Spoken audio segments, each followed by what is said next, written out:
Members of the Council, officers, ladies and gentlemen, please be upstanding for the worship of the Mayor of Medway, Councillor Trevor Clark.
Good evening to tonight's meeting of Medway's full council. As usual, this meeting is being live streamed via the council's website. And I would like to welcome everyone who's watching online, as well as everyone present here tonight. My chaplain, the Reverend Edward Wright, will now speak to us. Thank you, Edward. And good evening. I expect many of us saw the reports yesterday of President Trump's speech at Davos. Predictable perhaps, but nonetheless really concerning that it contained quite so many false assertions as checked by BBC Verify. It is now a commonplace that truth as a value is being seriously undermined in many different spheres, not least the political. When that undermining appears so blatantly at the heart of a speech that the whole world was waiting for, well, it's time to fight back. I think an appropriate time to remind ourselves of the importance of truth, generally, including in this political context. And by the way, I'm not in any way suggesting that untruths have happened, but just reminding of the importance of keeping it that way. I know we live in a complex world, and in both private situations and public ones like this, we'll be faced with difficult decisions as to just how much truth needs to be shared, or is appropriate to be shared. What shades of meaning could be left vague? And where might the line come between truth and falsehood in interpreting the facts? I do openly admit myself, there have been times when I felt a certain economy with the truth was the wisest course and probably the most helpful in everyone's interests. And that was without the complications of voters or opposition parties. Proverbs 23:23 has this: buy the truth and do not sell it. Buy the truth and do not sell it. Putting a price on truth. Speaking the truth will sometimes no doubt have a cost, while disposing of it might seem to bring a payout. Sometimes at moments of decision or challenge, don't we almost unconsciously weigh how much following the truth may cost us, or how much we might gain if we sell truth and turn to falsehood? In the midst of its widespread devaluation, it could be just the time for revaluation of truth upwards, to be prepared to pay a higher price to get it, not willing to sell even for what might seem a significant gain. Notwithstanding President Trump's example, there is surely now a growing awareness that people would prefer to hear hard truths than false promises. I actually put into AI the question, what do people most want from their politicians? And yes, you knew it. The answer was integrity and honesty. Some might argue that's what they say, but it's not how they vote. Others might plead the necessities of what political debate or whatever else. Well, it could be that the depth of the current truth crisis is moving the goalposts. Perhaps the time has come to take the truth really seriously because of the background decline. Our assessments, of course, will play a part at those moments of decision. Aiming for more truth and less falsehood should really be, I'm sure we'd agree, primarily a matter, not primarily, I've left out a not primarily a matter of expediency, but of doing what is right. What we see that lines up with one of the fundamental principles of life and society, whether we have a faith or not. Buy the truth and do not sell it. And perhaps, as you'd expect, I can't leave the subject of truth without closing in commending to you again the one who claimed to be the way, the truth, and the life. It's an astonishing claim. Truth has not been left as just some concept or ideal which we try to grapple with, but has been embodied in a person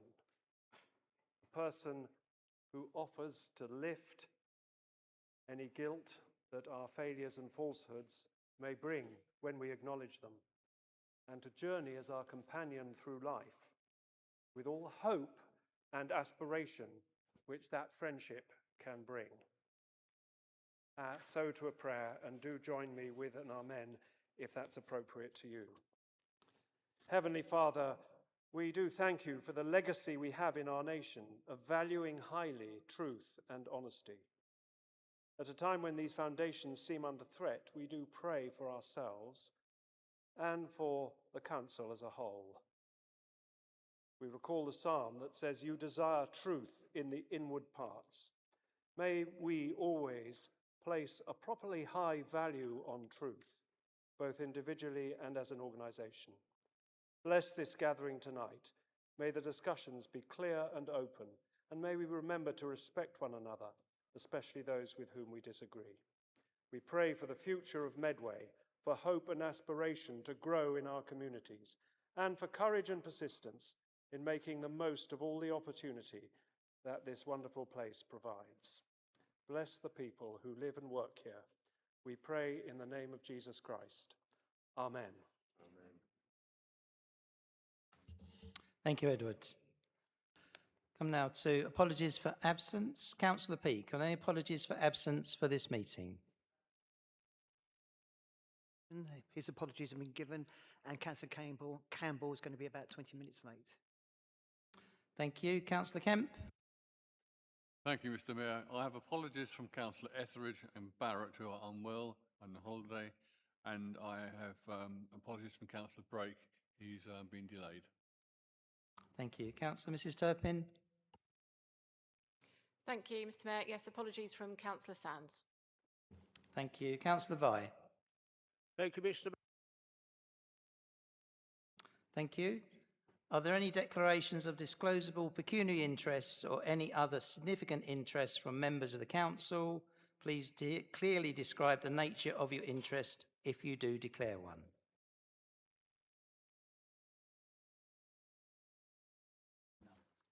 No? Brilliant. Thank you very much.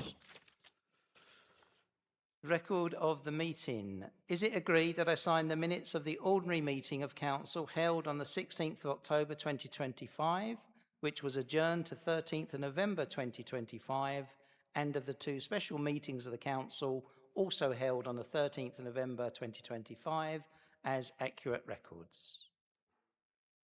Thank you, members. I would like to open my announcements this evening with some sad news by advising that former councillor Chris Nicholas passed away last month. Chris was a councillor from the early 1970s through to 1991 in the Rochester area of Medway as an independent member. On behalf of all members, I extend our heartfelt condolences to Chris's family. And Councillor Maple, I believe you wish to. Thank you very much, Mayor Clark. And just a few words. I was privileged to be at the ceremony at Rochester Cathedral for Chris. He was a Chatham Central and Brompton resident and, importantly, a fan of the chats. And we would often talk there about everything from what's going on in local government. He kept a very keen eye on what we were doing here, but also what was going on across Medway as well. And he was a true individual that was dedicated to this community. The cathedral was packed, absolutely packed. For those who didn't know him, he worked for a long time at King's School as well. So from that perspective, there was a wide array of individuals who were there. And I'd finish actually on the words that his wife finished the eulogy on, because this sums up Chris very well. Chris was a gentleman, but a gentleman. Thank you, Mayor Clark. Thank you, Councillor Maypole. I'd also like to inform members that Parish Councillor Bill Budd is retiring after serving continuously on St Mary Hu Parish Council for over 25 years. It's important that we recognise and pay tribute to Bill's public service and dedication, and on behalf of all members, I wish him well in retirement. Moving on, I would like to take the opportunity to remind members of the next mayoral events taking place to help fundraise for my charities, Caring Hands and Slide Away. This coming Thursday, we still have a few tickets left for the Panto, if anybody is interested. I just really hoped one time somebody would not do that, don't you? And on the 13th of March, I will be holding a charity quiz night at the Anchorians Clubhouse, Gillingham. Tickets will shortly be made available for purchase from my office. And on May the 1st, for our swan song, we, Councillor Spring and myself, will be holding our Thanksgiving celebration at the Corn Exchange. Details of this should be available at the end of this month. Now, members will be aware that some of our council rules were revised at the last full council meeting, so this will be the last time that I will specifically refer to the limit on the number of speakers on motions, as this is now a permanent change. But for the avoidance of doubt this evening, speakers per motion are limited to the proposer and seconder, plus up to 10% of each group, rounded up as follows: Labour and Cooperative Group 4, Conservative Group 2, Independent Group 1, Reform UK Group 1, Independent Members 1. The same number of speakers will be allowed for each amendment to a motion. And can I please remind members, particularly those of you who choose to stand up when speaking, to speak clearly into the microphones to ensure people in the public gallery and watching the live stream can hear properly. And can members please ensure that written copies of any amendments are brought up to the top table first. And finally, I'd also like to ask all members to only interrupt another member while they are speaking if there is a genuine point of order or point of personal explanation to be made. Thank you. Leaders' announcements. May I call on the Leader of the Council to make any announcements? I have no announcements, but plenty of other things to say later. Thank you. Petitions. Are there any members of the public that wish to hand in a petition? If so, please come straight to the microphone and read out the title of the petition. Please could I ask you to highlight the name of the lead petitioner on the petition and leave the petition on the table for collection. No? Thank you. Will any councillors now indicate if they wish to hand in a petition? Please note that any member should leave their petition on their table and Democratic Services staff will collect it at the end of the meeting. We have none. Thank you. Public questions, page 45 of the agenda for those who are following. We will now deal with the one public question on the agenda. Where a questioner attends the meeting in person, they will also be able to ask a supplementary question. This should be a concise question. Long preambles and statements will not be permitted. And for those asking their question, please come to the microphone at the front of the public gallery when asked. And may I remind the member called upon to answer that neither the response to the question nor to any supplementary question may not exceed 3 minutes. Matthew Broadley, please come up to ask your question. Is it working? There you go. The 2021 census indicates that there were 2,041 residents unable to vote in local elections in Medway in 2021. It is likely that this number is now higher. These people live, work, study, make use of public services and call the UK their home. Many foreign-born residents in Medway from EU and Commonwealth countries can vote in our local elections, yet voter registration levels are low, and this is often due to the complex eligibility rules that make registering to vote inaccessible to residents. Over 1 million residents across England and Northern Ireland do not have a right to vote. Migrant Democracy Project are inviting local councils to pass their motion on the right to vote for all residents, as set out below. This council notes the right to vote is the most important foundation of our democratic system, yet we do not have a universal franchise that all residents, no matter their nationality, bring significant value to the area. 1 in 6 usual residents of England and Wales were born outside the UK. Over 1.2 million residents across England and Northern Ireland do not have a right to vote at all, and 4.4 million residents do not have the right to vote in general elections. 2,041 residents do not have the right to vote in Medway. Scotland and Wales have extended this franchise to allow all residents with lawful immigration status to vote. Over 50% of people agree that every resident, no matter where they are from, should have the right to vote, at least in local elections. 21 local authorities across England have passed motions asking for the right to vote to be extended to all residents in local elections, including in Kent. This council resolves to write to the Secretary of State for Housing, Communities and Local Government and the relevant shadow front benches, requesting that franchise for local elections be extended to all qualifying foreign nationals in England and Northern Ireland in the upcoming elections bill in line with eligibility criteria in Scotland and Wales. To write to the local members of Parliament asking for their support, ensuring that upcoming election bill includes the extension to franchise to all residents in local elections. Will the council today commit to supporting this motion and joining 21 other councils across Northern Ireland to support this initiative, including Folkestone Hive, who already passed this motion? Councillor Maypole, will you Thank please you. respond? Thank you very much for the detailed question. I'd say a couple of things on this. It's not for me, even as leader of a political group, to decide what motions will be coming forward. We're a democratic party, as you may be aware of. And from that perspective, it will be for all members of all political groups to decide what motions their groups put forward, and indeed for individual councillors. You'll be aware, if you weren't already, I'll refer you to the minutes, we have made some changes to how motions are dealt with in this council chamber, and therefore the use of motions becomes, I think, focused for everybody's minds as we move forward. The principles and the campaign I wholeheartedly personally support. I was very pleased to meet with Migrant Democracy Project at the Labour Party conference with the MP for Gillingham and Rainham, Nashaba Khan. We had a good conversation with them there, and certainly anything I can do in a personal capacity to increase the franchise. I have a very clear view. If you pay taxes in Medway, you should be able to vote on how services in Medway are delivered. I've believed that for as long as I've been involved in politics. That's why I support votes at 16. I know not everybody does, but I certainly have done for some time. So from that perspective, I'm very happy to give this campaign my personal support, as I did at the Labour Party conference in Liverpool. But of course, the issue of motions is slightly more complex than that. So I will leave it at that. Thank you. Mr. Brawley, would you like to ask a short supplementary question? Yes. So does that mean that Vince would be supporting a motion if it came through a member, or be proposing it yourself? Councillor Maypole? As I said in my initial answer, I'm very supportive of this campaign.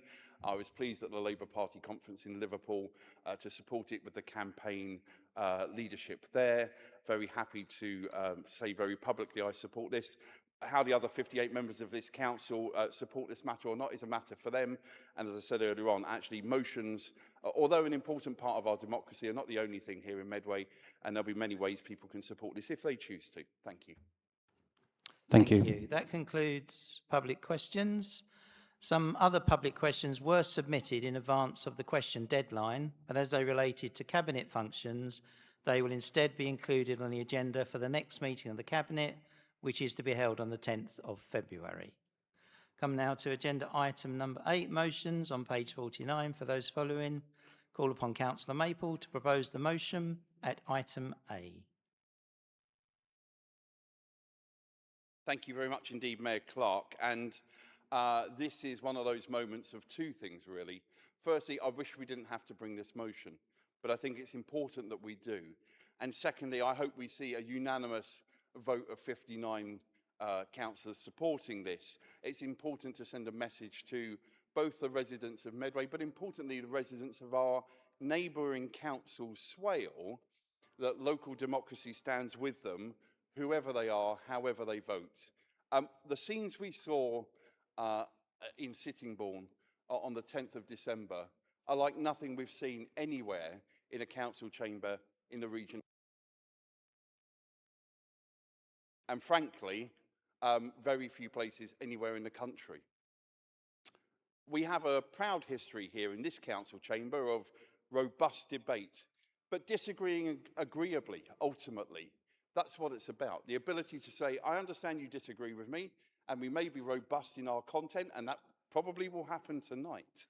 But what we saw, actually not from elected members or indeed officers, but from members of the public who are there ultimately being served by those elected members and officers, were scenes of violence, thuggery, damaging public property to the extent that Swale Borough Council couldn't fully function the day after the council meeting. Completely unacceptable. Completely unacceptable. And whatever your view, frankly, on whatever issue, nobody in politics can possibly say that the scenes we saw in Swale were acceptable. And look, as someone who has been involved in politics for a long time, passions run high, debate runs strong. But ultimately, in this country, we believe in democracy. What we don't believe is in the law of thuggery. So this message is very simple and clear. And I was with the leader of Swale Borough Council just this afternoon at a fantastic event with Kent Air Ambulance. And we had people from all political persuasions there because it was an important thing to unite around. And I would say this, as an issue, is an important political statement to send from this council chamber. That whatever our political differences, and there are many in this council chamber, the one thing that we all agree on is violence is never acceptable. Thuggery is never acceptable. Criminal damage is never acceptable. So the council resolution moves three things to happen. For us collectively to write to Swale Borough Council to send our full support and solidarity with all councillors and officers. And I know, speaking to Councillor Tim Gibson, this has had a direct personal impact on many councillors of many political persuasions. It was a very scary night, not something any of us would expect when we get into politics. That we would write to the Chief Constable of Kent Police to seek further assurance that all elected members across our region are given that support and that they can carry out their duties without fear. Again, sometimes we have to take tough choices as politicians. We shouldn't have to be fearful of our health and well-being, of our families and others because of those political decisions. And importantly, writing to the Secretary of State of MHCLG to raise the issue that actually this is not isolated to Swale. Just this last 10 days, a councillor in Oldham had their car bombed. Car bombed. Shocking. That's not acceptable. But I say this loud and clear from this council chamber. Thugs will not win. Democracy will win. So tonight, I hope we send the most powerful message, a united message from all councillors to say we don't accept thuggery, we don't accept violence, we stand united to say loud and clear, we believe in democracy, we believe in debate, not hate, and we stand united as one Medway Council to send that message to our friends and neighbours down the A2. Thank you, Mayor Clark. Is that supported? Councillor Perfect, do you wish to speak now or reserve the right? I'll speak now, please, Mr Mayor. Well, can I start, Mr Mayor, by seconding everything that the leader has just said and joining him in condemning what happened recently. And I took a similar conversation with my colleague, my group leader, colleague over in Swale, who shared the same view, Lloyd Bowen, with me about the challenges of that night. Mr. Mayor, civility in public life is at the paramount of importance, not only to the Conservative group and the Conservative Party, but I think should be to every resident in our towns. The most important duty that I always say I have as the group leader, and my group will always tell you this, is the well-being, safety and security of all members of our group. And they know how seriously that I take that duty. Safety in public life is not just simply, as the leaders just said, about physical protection. It's about ensuring that every person right across Medway feels able to take part in civic life without fear, intimidation or harassment. It's about creating a culture where people can step forward, whether they ask a question, as a member of the public has tonight, raise a concern, volunteer, or run for office. And they do that knowing that they will be safe and secure in that act that they undertake in civic life and be treated with respect and dignity. We were absolutely appalled, all 19 members of the Conservative group, and sickened to see the most recent behaviour at Swale Borough Council and the risks to safety for all 47 of their councillors and officers and others that were in attendance. Because it's not just the behaviour that is appalling, it's the message that it signifies and the intimidation that, that those individuals that were involved intended to send to other people right across Kent and Medway. And that is absolutely unacceptable. To be very clear, I agree with the leader that the recommendations as laid out within the motion are appropriate, fair, and we believe vital to ensure safeguards of the democratic process here in Medway. And I very much hope that all 58 other members of the council will support it this evening. Thank you, Mr. Mayor. Thank you, Councillor Perfect. Councillor Lemes. I beg to move an amendment, Mr. Mayor.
Okay, has everybody got a copy?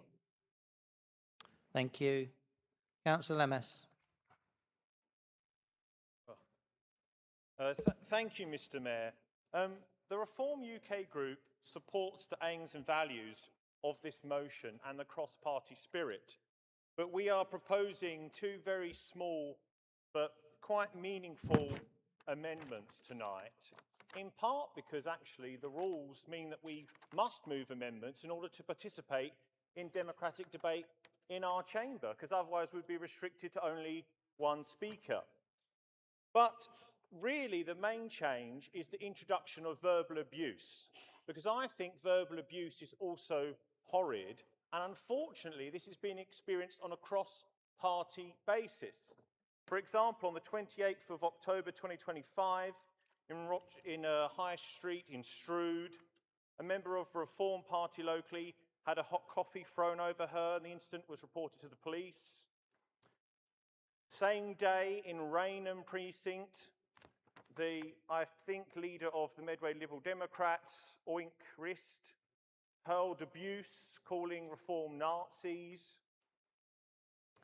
At a cross-party debate on the 14th of October at St Margaret's Church, one of our local Reform chairpersons had to be escorted with special guarded escort because of a threat of violence against them that happened at the end of that debate. And of course, on the 16th of October, at my very first council meeting as a member of the Reform Group, I was verbally abused when a member of the Labour Party called me a fascist, a comment which the leader of the party refused to apologise for. Of course, in addition to this... Sorry, Councillor Mess, I have a point of order. Councillor Prenter. Clark, I would ask Councillor Lammas to withdraw that statement because it's not proved that any member of the Labour group has been proven to be name-calling, and that's quite an accusation he just made. No, I won't withdraw it because I spoke to the leader about it afterwards, and he personally, the leader of your group, acknowledges this took place on the night. Good. Mr. Mayor, the final thing which is ongoing is that the leader of the Kent County Council, Reform's Lyndon Kemcurran, has received multiple death threats. So we are happy, of course we are happy, to support a motion aimed at celebrating debate without hate. But let us have free debate that we can participate in on an equal basis. And let us ensure that when we point fingers at others, we also make sure our own houses are in order first. Thank you. Is that supported?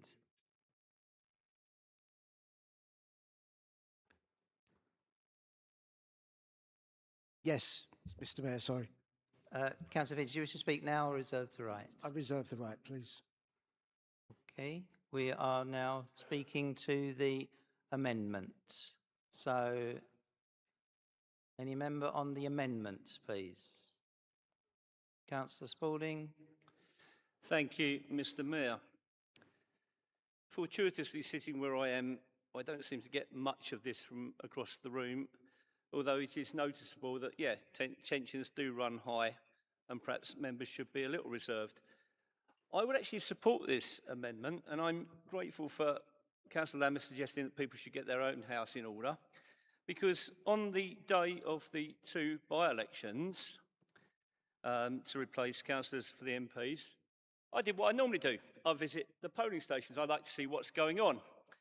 And at one in Rochester, I was verbally abused by the chair of Reform Rochester and Strood. I was also physically prevented from going in the polling station and physically assaulted. The matter was reported to Democratic Services to the point where, when we were attending the count, and there was an agreement that we would literally stay 20 metres apart from each other. So I fully support the actual amendment. The wording is correct, but it should be only right and fair that it applies to everybody. And I'm aware that Councillor Lammas would not know about this when he brought the motion, but I agree it should apply to everybody. Thank you, Mr. Mayor. Thank you. Councillor Gilbon, do you wish to speak on the amendment or the original motion? I have no other member. I'll go back to Councillor Finch. Thank you, Mr. Mayor. I want to start by saying this. No one in this chamber supports violence, intimidation or threats, and nothing that's been said tonight suggests otherwise. What I do believe, though, is by being silent, we allow intimidation, and we can't be silent anymore, especially when it's happening here in Medway. The amendment does not weaken the motion. It does not excuse abuse. It does not protect threats or harassment. It simply ensures that in condemning intimidation, we do not undermine freedom of expression. That's all. Thank you. Thank you. I'll go back to Councillor Lammas. Thank you, Mr. Mayor. Nothing further to add on this point other than to say that I hope it can receive cross-party support. Thank you. Thank you. We go to a vote now on... Oh, apologies, Councillor Maple. You have the right to reply. Thank you very much, Mayor Clark. I won't be supporting the amendment. I'll take both parts of the amendment individually. I would argue that verbal abuse is within the existing wording. You could have bullet point there that was 3 pages long if you listed absolutely everything. Verbal abuse certainly comes within both intimidation and harassment. And I won't be supporting the second half of it either. I fear, and this is about interpretation, that some people would say they were using their freedom of expression by smashing up a toilet or damaging a council room.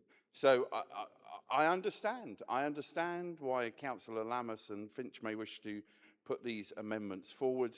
I won't be supporting them. I think the original motion is tight and is clear, which I think on an issue like this is important. Thank you. Thank you. Come now to the vote. Those in favour of the amendment, please. Do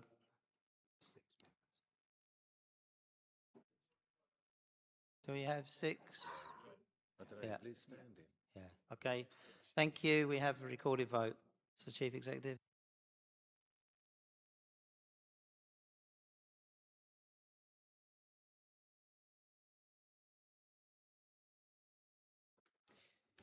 Thank you, Mr. Mayor. So, members, this is now a vote on the amendment put forward by Councillor Lammas. I will call each member in turn, and I will ask you whether you are voting for that amendment, against that amendment, or whether you are abstaining. Councillor Anang. Councillor Anna-Mashorn.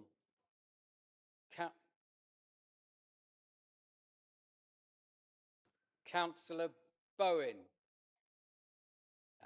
Councillor Brown. Councillor Campbell. Mr. Mayor.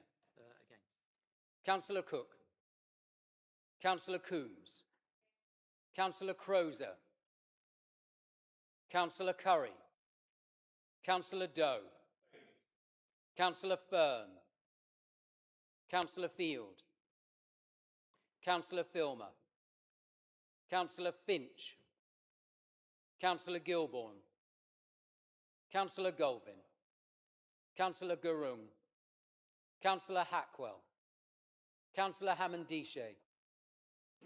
Councillor Hamilton. Councillor Halcrow-Scott. Councillor Hubbard. Councillor Hine. Councillor Jackson. Councillor Jones. Councillor Joy. Councillor Kemp. Councillor Lammas. Councillor Lawrence. Councillor Marhill. Councillor Mandarakis. Councillor Maple. Councillor MacDonald. Councillor Murray. Councillor Nestorov. Councillor Nestorova.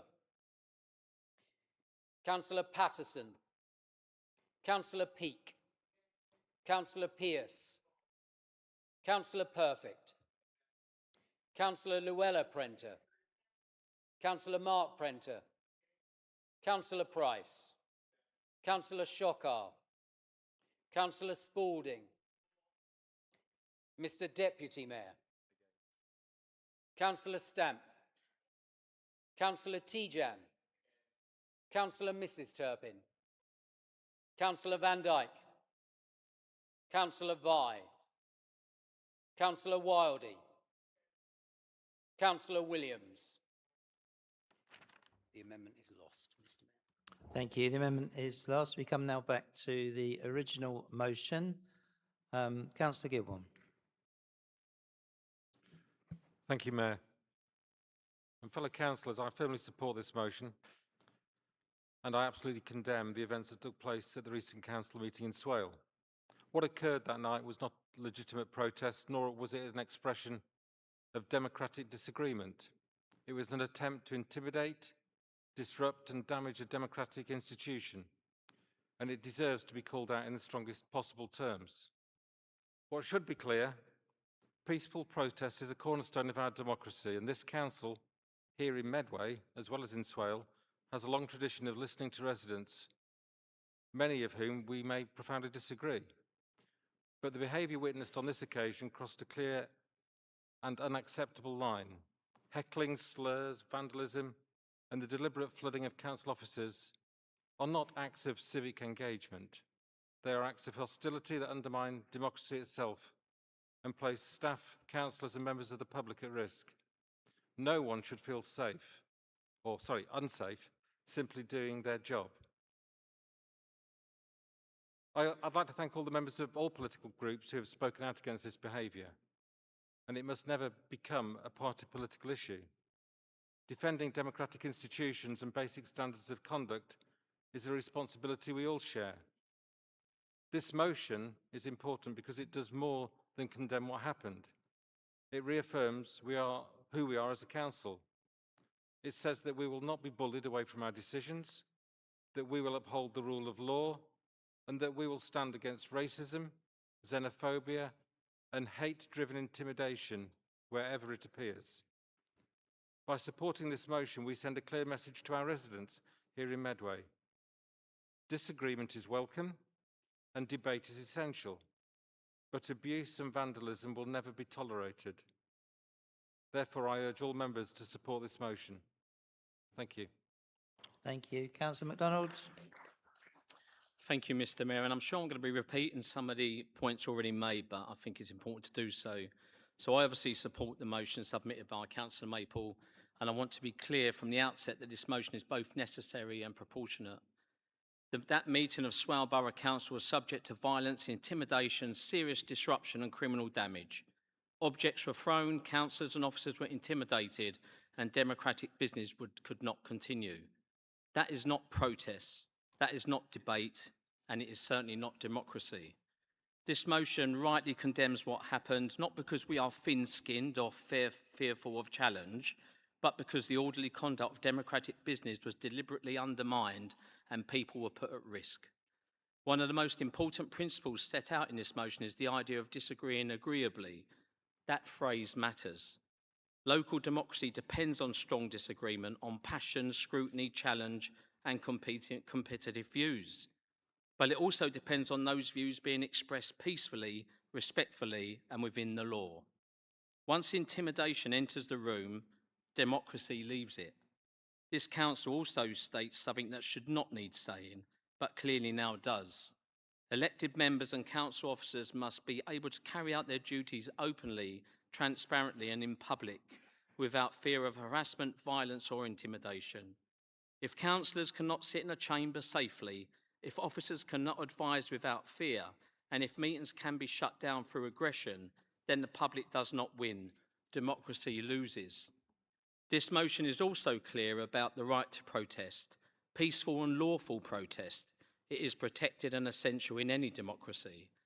But that right does not extend to silencing debate, disrupting lawful meetings, or intimidating those participating in democratic decision-making. That line must be held calmly, firmly, and collectively. The actions set out in this motion are sensible and measured, expressing solidarity with Swale Borough Council, seeking assurance from Kent Police about safety, and raising concerns nationally because this is not an isolated issue. It is not about party politics, it's about protecting the conditions in which democracy functions. If we fail to speak out when intimidation occurs, even when it happens in another authority, we normalise it.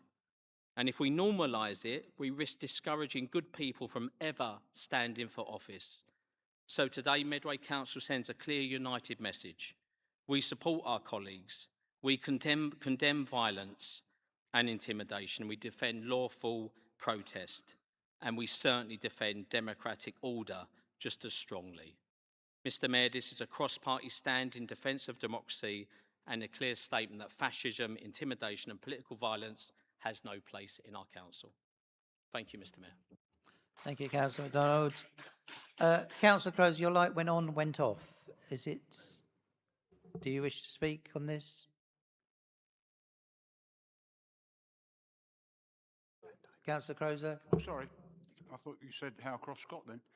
Thank you, Mr. Mayor. Democracy thrives on robust debate and strong differences of opinion. However, the moment that debate crosses into physical intimidation and violence, it ceases to be democratic. Everyone has the right to be heard. No one has the right to use fear to silence others. Mr. Mayor, councillors and officers are members of our community who step up to serve. They and the members of the public attending to observe our meetings must be able to do so without fear for their safety. Allowing such behaviour to go unchallenged sets a dangerous precedent that could deter future representatives from standing for office. Mr. Mayor, the right to protest is a cornerstone of our society, but is not a licence for criminal damage or the disruption of lawful proceedings. By passing this motion, this Council can send a clear message that we do not condone intimidation.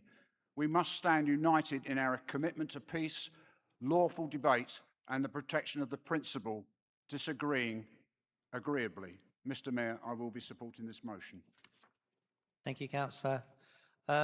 Councillor Price, if a member is wishing to speak, please can they press their button because you won't come up on my screen otherwise. Councillor Price. Thank you, Mr. Mayor. I join with other members in my condemnation of what happened that evening in Swale. Actually, at the time when I heard about it, I know it was in a different country, but it brought to mind what happened on Capitol Hill after the previous elections when Mr. Trump didn't win. But violence can never be condoned, whether it's in England, in the United States, or any part of the country. People have the right to have their representatives debate motions like we've been doing like this evening, to conduct the business because local democracy matters, and I just hope that we never see the likes of this again. Thank you, Mr. Mayor. Thank you. Councillor Spalding. Thank you, Mr. Mayor. Now that we're on to the crux and the main meat of the motion, yes, I will support it. Intimidation, violence has no place in democracy at all. I agree with all other members. It's also important, though, that members, where they are aware of it, should step up and turn around and perhaps say to a colleague, hang on a minute, or no, that is not right. Probably many members in here will, like me, have friends on Swale Borough Council. And speaking to a couple of those after these events, it clearly has an effect. And the effect is, why are we even doing this? Should we do that? The moment we start thinking like that, then the thugs win. That cannot be allowed to happen. So yes, I will be supporting the motion, but I also remind members there are times then we need to step up and do the right thing and turn around and say, hang on a moment. Thank you. Thank you, Councillor. Councillor Van Dijk. Thank you. Sorry.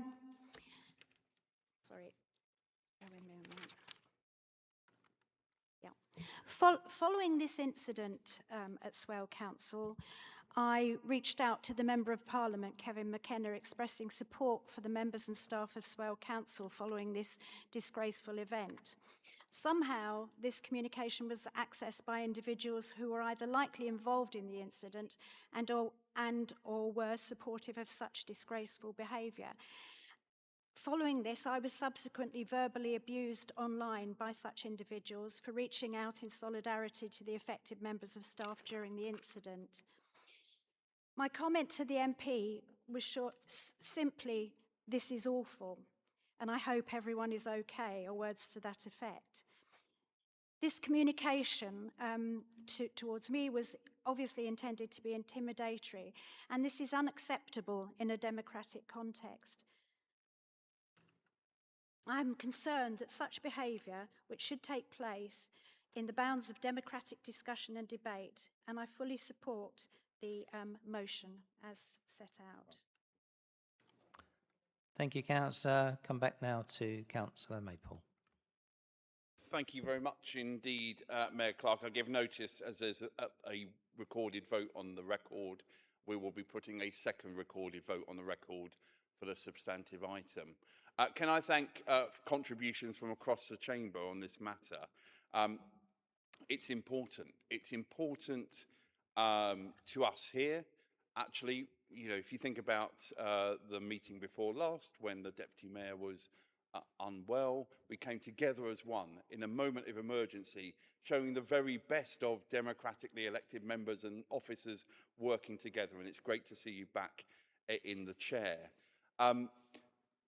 The opposite happened in December in Swale Borough Council. And of course, as some colleagues will know, earlier that day in Maidstone, somebody pled guilty to abusing myself, other Labour Party activists, and a Member of Parliament.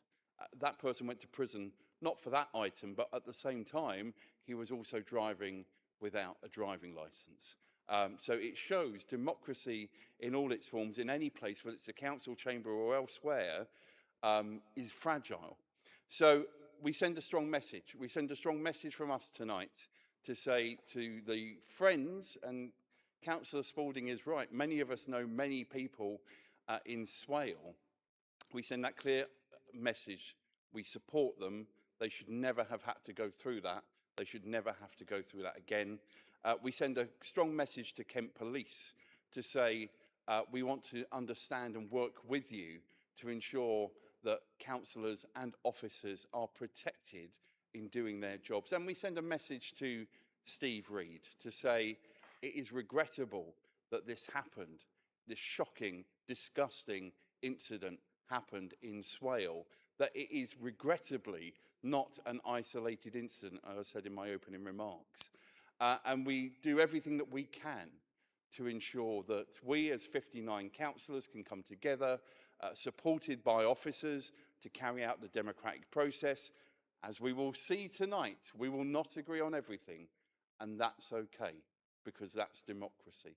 But we will all go home at the end of tonight, realising that we've done our democratic duty, we've turned up, we've made contributions, we've voted, and democracy has happened. That's what people elect us for, to come to this chamber to do. So I'm proud to be moving this. I thank the leader of the main opposition group for seconding. I thank colleagues from across the chamber for sending that clear message. And I hope we have 59 votes for this final vote. And that sends the very strongest message to our friends in Swale that we have got their back. Thank you, Mayor Clark.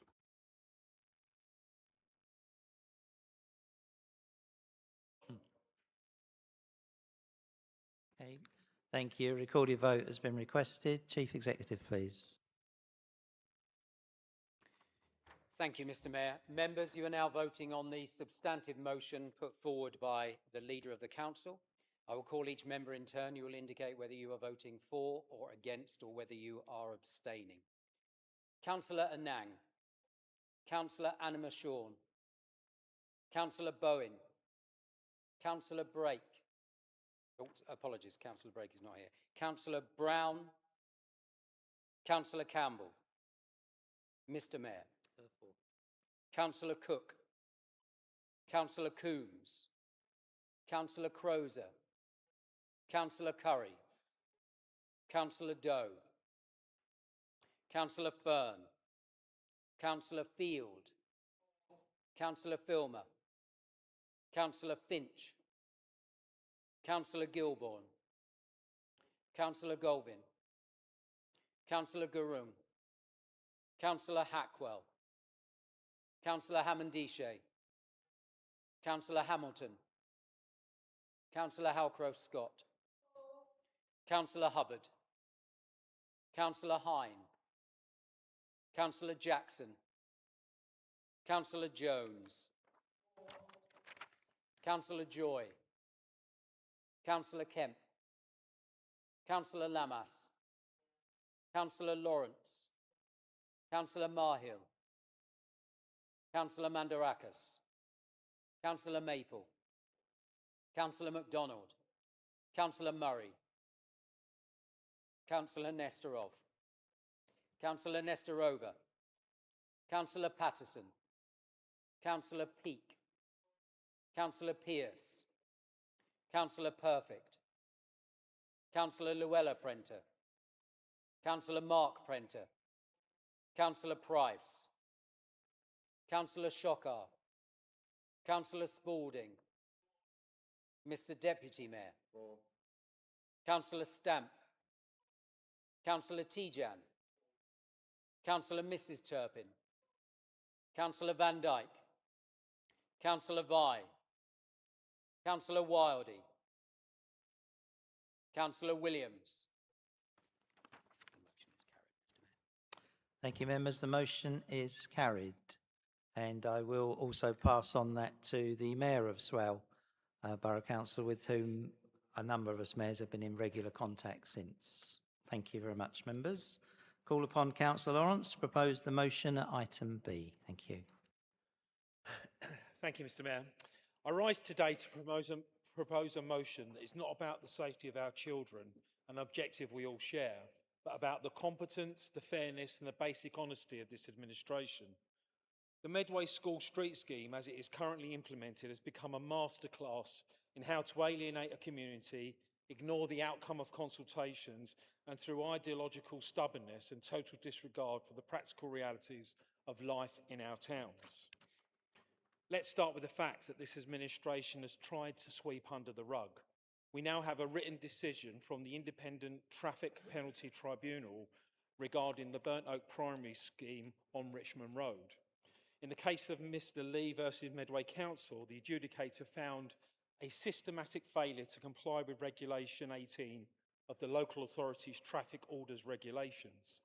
The council has a strict legal duty to provide signage that is adequate to convey restrictions. In this case, the adjudicator ruled that a single complicated sign placed on the offside of the road was wholly insufficient. Furthermore, the council ignored its own traffic signs manual when a regulatory measure prevents traffic from following a previously signed route. The law requires directional signs to guide drivers to an alternative. Instead, this council allowed drivers to turn into a trap where the only warning was on the wrong side of the road. Mr. Mayor, Mr. Lee is a small business owner trying to make a living. He was caught in a trap that a national adjudicator has now deemed legally wanting. If the signage is inadequate at Burnt Oak, how many other thousands of pounds have been taken from Medway residents under similarly unlawful conditions? This isn't road safety, it is a legal failure on an industrial scale. And this hostility towards our local economy is becoming a hallmark of this scheme. Take the case of a resident on Drury Drive in Wigmore, who was slapped with a £105 fine for simply trying to access their own home to conduct their lawful business. They applied for an exemption and this council has rejected it. This resident quite rightly noted that as a Labour-run council, it seems natural to waste other people's money. They are prepared to take the council to court, and based on the Burnt Oak precedent, they are likely to win. But it gets even more serious.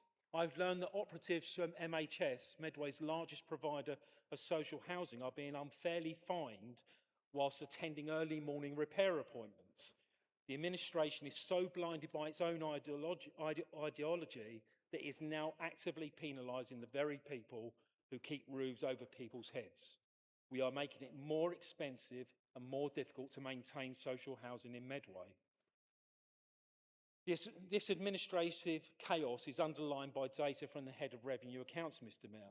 The numbers are a total indictment of this policy. In just 1 year, the amount of debt cancelled or written off by this council exploded from 198,000 to 1.25 million. And where did that increase come from? Virtually all of it, 1.046 million, relates to the safer, healthier streets. This lack of legal and fiscal rigour is matched only by the lack of human empathy. In my ward, around the Fairview Primary Scheme, we have a high density of elderly residents and those reliant on carers who now find themselves locked in. When I raised the plight of these residents, Councillor Patterson's response was characteristically breathtaking in its arrogance. He dismissed these very real hardships as theoretical. He suggested that because elderly residents exist on almost every other street, their specific suffering does not want or warrant a change in policy. When I asked for just 15 minutes of the portfolio holder's time to discuss these Fairview residents, I was refused. I was told my approach was juvenile, and I was told that residents' lack of understanding was my failure to enlighten them. This is the arrogance of power in its purest form.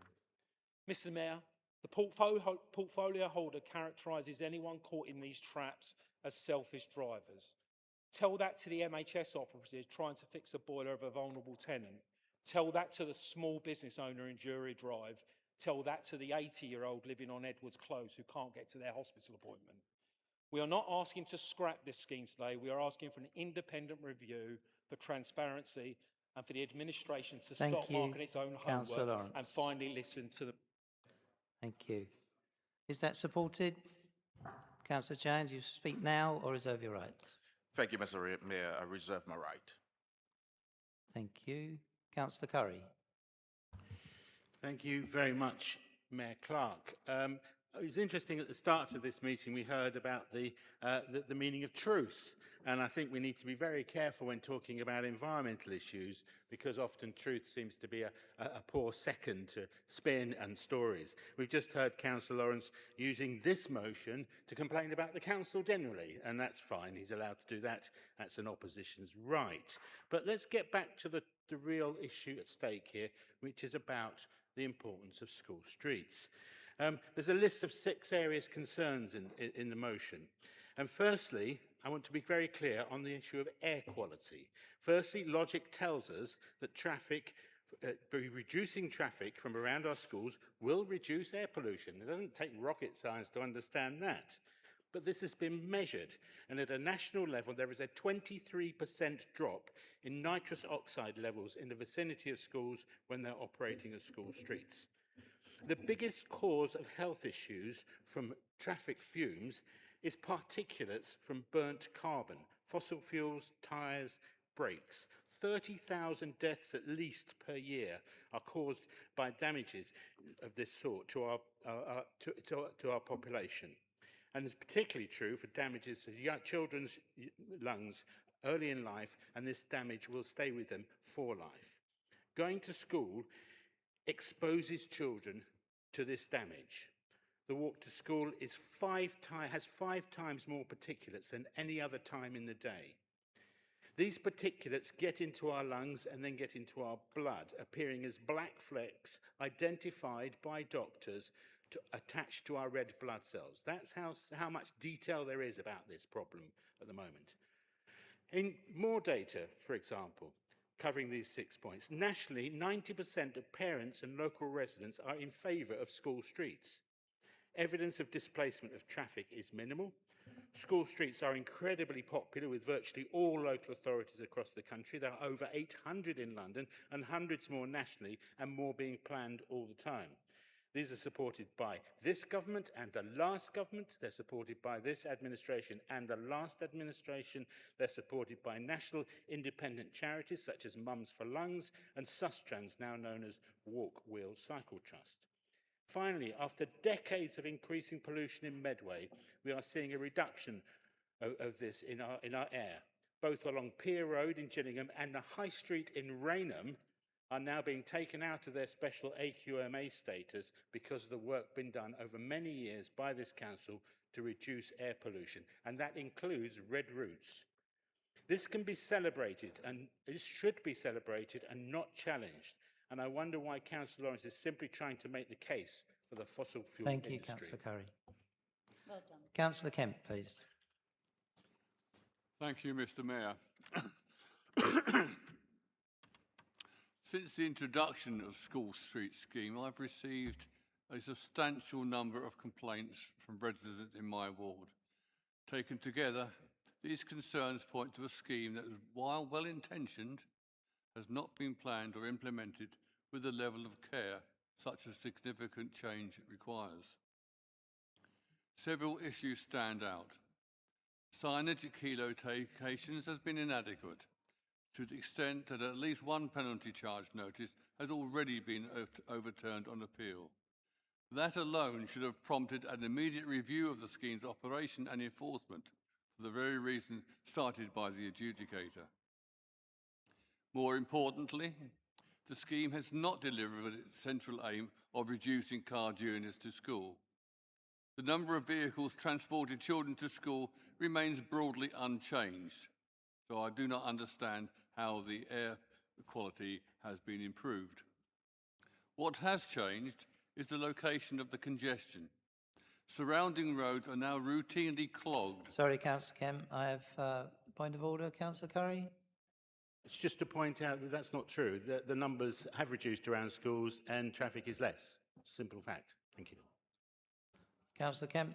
I've got anecdotal and personal knowledge of this, and the number of cars travelling to and from school has Councillor not been Kemp, reduced. just a moment, please. Councillor Curry, is there a point of order on this one?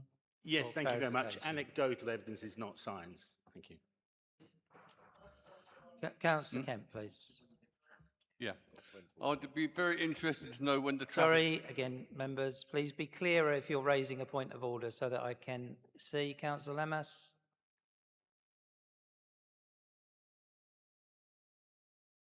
It's on. There we go. Mr. Mayor, could you please explain to us what a point of order is for and what it's not? Thank you. Thank you. Monitoring Officer.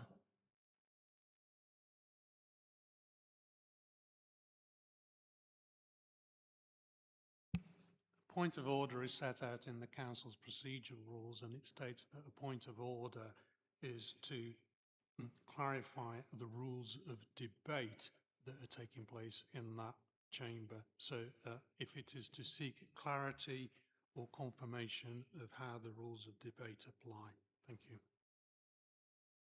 Thank you. Come back to Councillor Kemp. Thank you, Mr. Mayor. I'd be very interested to know when the Councillor Curry conducted this traffic count, because it certainly doesn't tally with the reports I'm getting from residents who actually live in the area. Anyway, what has changed, as I said earlier, before we was interrupted, is the location of the congestion. Surrounding roads are now routinely clogged as drivers divert around the restricted area. This displacement effect was entirely predictable and should have been addressed before implementation. Pedestrian safety has also not improved. Parents who do walk their children to school frequently report being forced into the road because of obstructive parking and street trees that have grown to the extent that there is now insufficient room for a pram or pushchair to pass by. This puts them in direct conflict with vehicles being driven at inappropriate speeds by inconsiderate motorists circulating in frustration, Mr. Mayor. This is the opposite of what a school street should achieve. Mr. Mayor, these are not isolated incidents or teething problems. They form a consistent pattern that suggests the scheme was introduced without adequate modelling, consultation or mitigation. The intransigent bordering on arrogance of the portfolio holders do not alleviate the concerns of residents. Residents deserve better than a system that shifts problem from one street to another whilst generating enforcement income. The policy of kicking the can down the road is the wrong way to tackle problems of this nature. For these reasons, it's essential that the Cabinet be pressed to commission a full and meaningful report outlined in the final paragraph of Councillor Lawrence's excellent motion. Thank you, Councillor Kemp. Councillor Mendrakis, please. Thank you, Councillor Lawrence, for giving me the opportunity to speak about this school street, which has a direct impact on the safety, well-being and daily experience of children in Gillingham North, along with their parents and other residents. School street restrictions offer a simple, effective and proven solution to the fact that every morning and afternoon, the roads outside our schools become some of the busiest and most hazardous places in our community. By limiting vehicle access during drop-off and pick-up times, we create safer and a calmer environment where children can arrive at school without the fear of fast-moving traffic or dangerous congestion, which then reduces the risk of accidents and for many families removes the daily anxiety that comes with navigating a chaotic road outside of the school gates. That in itself, I feel, is a valid argument, but my personal support for school streets as a wider policy is actually less about road safety and more about air quality. The poorest air in Medway was centred around our schools due to the high volume of traffic and idling engines, and then our children, with their developing lungs, are breathing that all day.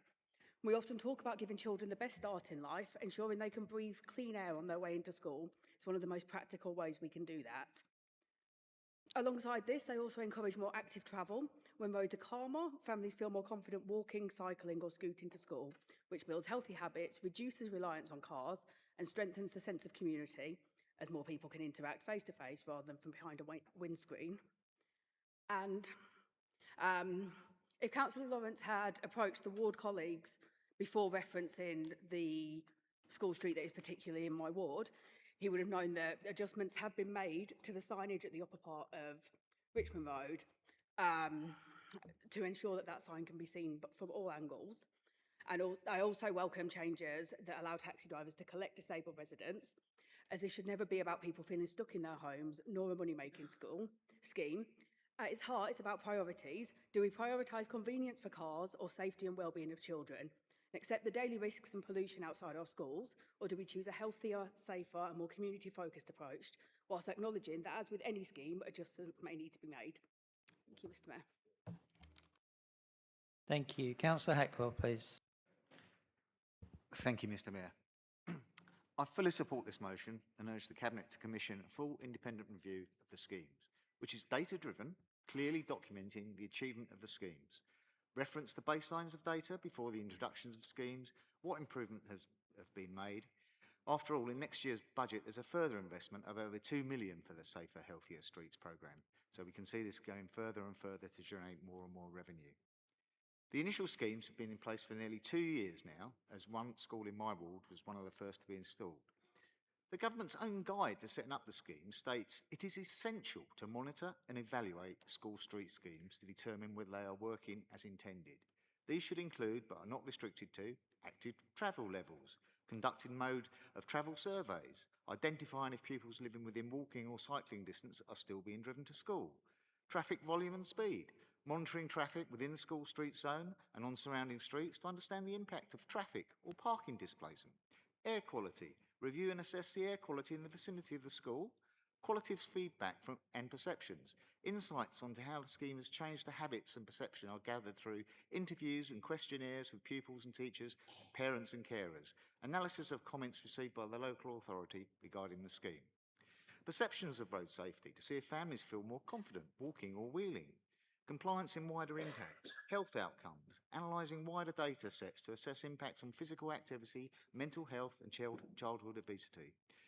There is a perception by local residents that these schemes are just money-making schemes. In an article in the Telegraph published in late November, it was claimed Medway issued nearly 25,000 PCNs and made nearly £680,000 from fines due to the school street schemes. It's also claimed that residents living near the schools who are exempt have criticised the scheme, saying they're repeatedly forced to appeal fines and have not had any improvement in traffic or speeding in their area. So this full and independent review should take place as soon as possible to enable this council to be transparent to the members of the public that place their trust in us to be open and honest running their local authority. I urge all of us to support this motion, as it's just a request to do something that we should be doing anyway, but just tries to put some timestamps on it. Thank you, Mr Mayor. Thank you, Councillor. Councillor Finch, please. Thank you, Mr Mayor, and thank you, Councillor Lawrence, for bringing this motion forward. Before addressing the substance of this motion, I want to thank the portfolio holder for Councillor Patterson for his written response to my recent question on school streets and child casualty data. I appreciate the time taken and the clarity of the figures provided. However, having reviewed that response carefully, I believe it strengthens the case for this motion rather than weakens it. Council papers claim that early monitoring shows a reduction in child casualties. So I asked a straightforward question: what reduction, over what period, based on what data and where? The answer matters. The headline figure, a reduction from 109 to 65 child casualties, around 40%, is Medway-wide data, based on Kent Police collision figures, comparing 2024 to 2025. Crucially, this reduction cannot be attributed solely to school streets. Other interventions and education programmes contributed. That matters, Mr Mayor. Borough-wide trends cannot be used as proof that a highly localised, time-limited enforcement scheme is delivering the claimed benefits. Correlation is not causation. We are also told there were no collisions during school street operating hours. That is welcome, but it's a very narrow measure of success. These schemes operate for less than 2 hours a day during term time only. That tells us nothing about displacement, surrounding roads, or whether risk has simply been moved elsewhere. Again, crucially, all of this relies on Tranche 1 monitoring report that has not yet been published. So residents are being fined, restricted, and locked into inflexible schemes based on evidence that is not location specific, not independently reviewed, and not publicly available. I've even heard that Richmond road cameras were sending tickets during school holidays. In a council that is financially stretched, it's hardly surprising that residents increasingly view this not as a safety measure, but as a stealth tax, another way to raise revenue from motorists who already feel targeted and blamed. FOI responses show that over £400,000 had been raised in School Street fines by May of last year alone. When enforcement comes before evidence and revenue appears before review, trust is lost. That perception is made worse when schemes feel imported wholesale from Labour-run London boroughs without proper regard for Medway's geography, reliance on cars or their personal freedoms of residents simply trying to go about their daily lives. This motion does not oppose safer streets, it does not dismiss child safety, and it does not call for scrapping the scheme. It calls for something entirely reasonable, a full independent review reported to scrutiny so claims can be tested, assumptions challenged and policies improved, based on evidence, not assertions. Given what we know now and what we are still waiting to see, that review is not optional, it is necessary, and we fully support motion B. Thank you, Mr. Mayor. Thank you. Councillor Spalding, please. Thank you, Mr. Mayor.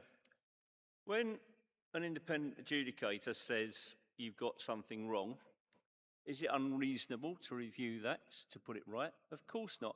And while you're doing that, you should perhaps, in my opinion, take a look at the other similar areas. You don't want to be found wanting for exactly the same thing again. That is not unreasonable to review that. Similarly, it is not unreasonable after a scheme has been in operation for a while to review it to see, have you actually moved the problem elsewhere? If you improve air quality in one area, has it made it adverse further down the road? The same goes for traffic issues and parking. Not unreasonable to review it.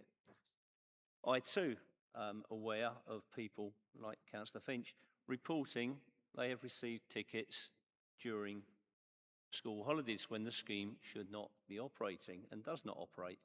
Again, is it unreasonable to suggest it is reviewed? Of course not. I'm also aware, and I assisted a resident who is a taxi driver, been a long-standing taxi driver, and he picks up the children with special needs. And he ended up getting a ticket because he was 5 minutes early to collect his charge and take him to the school he was required to be at. And he is required to be there 5 minutes early because you never know if that child, who is vulnerable, is going to be outside and perhaps waiting on his own. And because of that, he went through and ended up in a school street scheme that he wouldn't. The problem here was he wrote in, put in his objections, and it was denied. He had to take it to review. He had to take it to an adjudicator, and quite rightly, the adjudicator cost it. But this is one of the businessmen we're supposed to be supporting.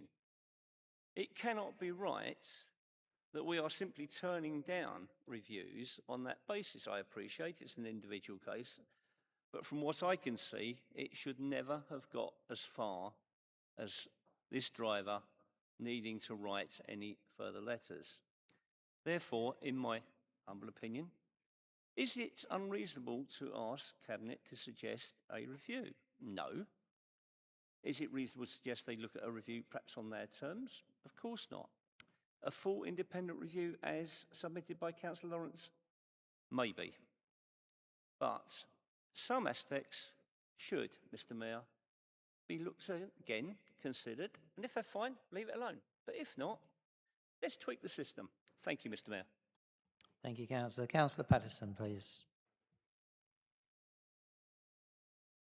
Mr. Mayor, I absolutely understand the impatience, the stamping of tiny feet by Councillor Lawrence about the need for reporting on the progress, the success, the failures, the improvements to the School Street scheme. And that is underway. Reporting will come to the Overview and Scrutiny Committee, I understand, in March. You don't have long to wait. All of the evidence that has been gathered, the baselining and all of the monitoring of the schemes that have been in operation is going to be exposed to public view. I've got every faith in my successor as chair of the Regen ONS, Councillor Field that he will chair that meeting, and it will be a rigorous form of scrutiny. So you don't have to worry about that. You'll have plenty, and I understand that sometimes in terms of deciding what's right or wrong, you sometimes would rather have a spreadsheet than actually follow instincts. So you'll have those stats, and what they'll tell you is a scheme that is a success. So far, early data is telling us that car journeys are down by 10% approximately, and journeys on foot in these areas are up by 10%. Nitrogen dioxide levels at all sites are down. That is an undeniable success. But I think what we have to talk about is the idea that this is ideological. There's nothing ideological about this scheme. I inherited it from my predecessor. It was a Tory scheme. So the only thing ideological is the opposition you've found. The tribunal's adjudication that's been mentioned... Sorry, Councillor Patterson. Councillor Filmer. The Tories never brought this in.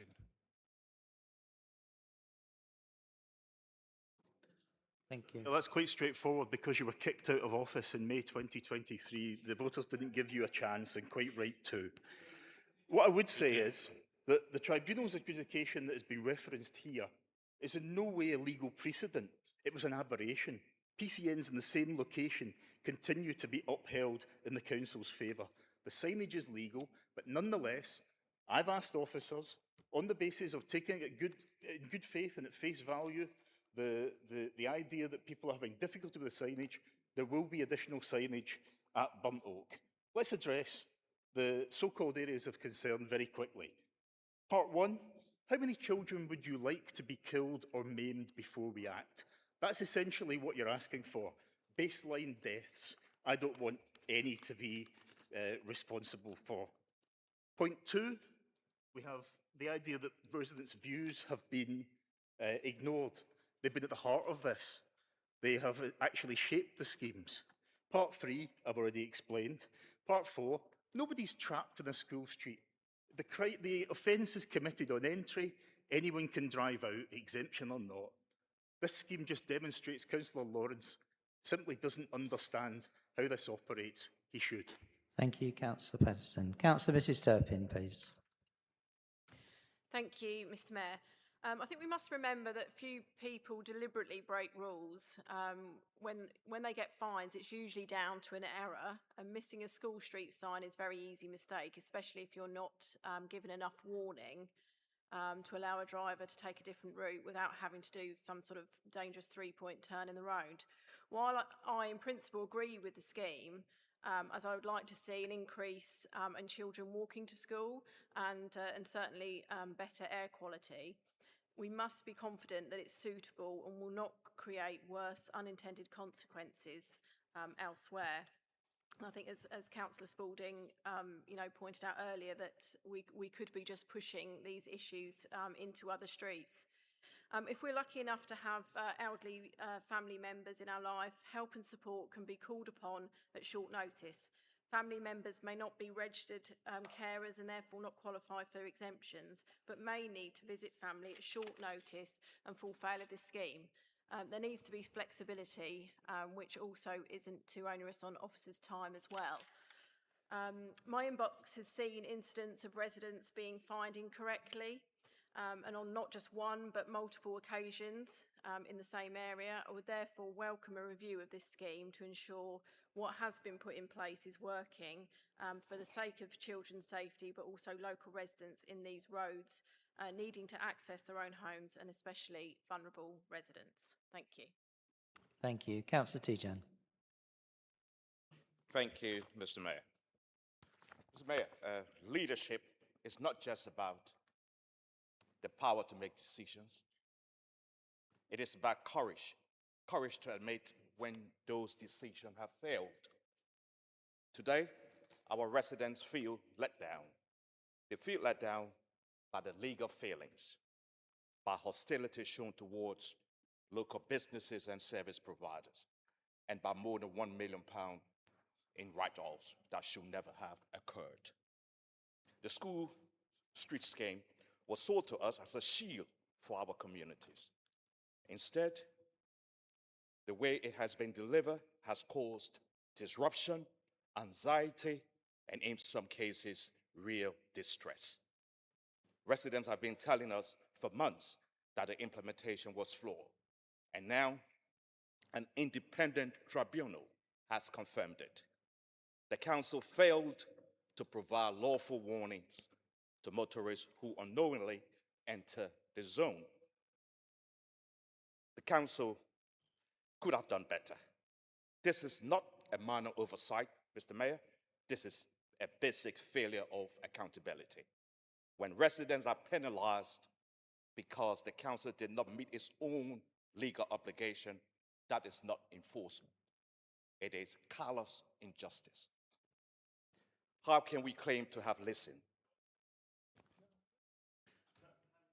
Jean confirm whether it would be callous injustice for the subsequent tribunal which found exactly What is your the point, Councillor Patterson? What is the point of order, please? of order is a factual clarification from Councillor Tijan. The stopped clock is correct twice a day.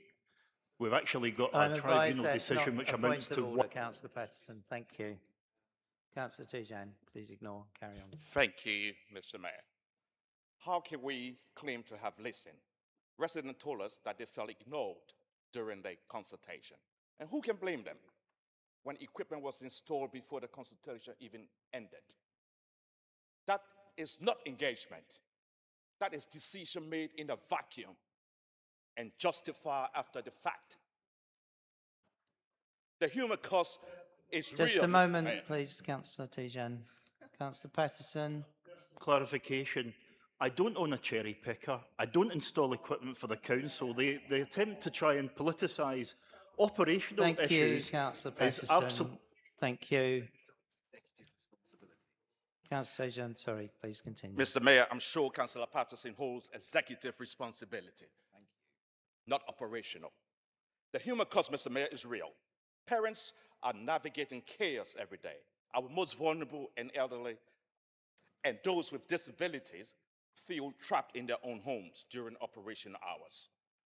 We are told this is for safety and equality and air quality, yet the data is silent.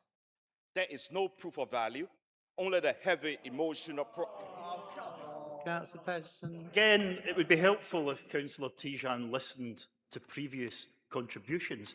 I've explained nobody is trapped on a school street. Exit is free. There is no offence on exit. You're not trapping anyone on a school street. Thank you, Councillor Patterson. Councillor, just a moment, members, please. Thank you.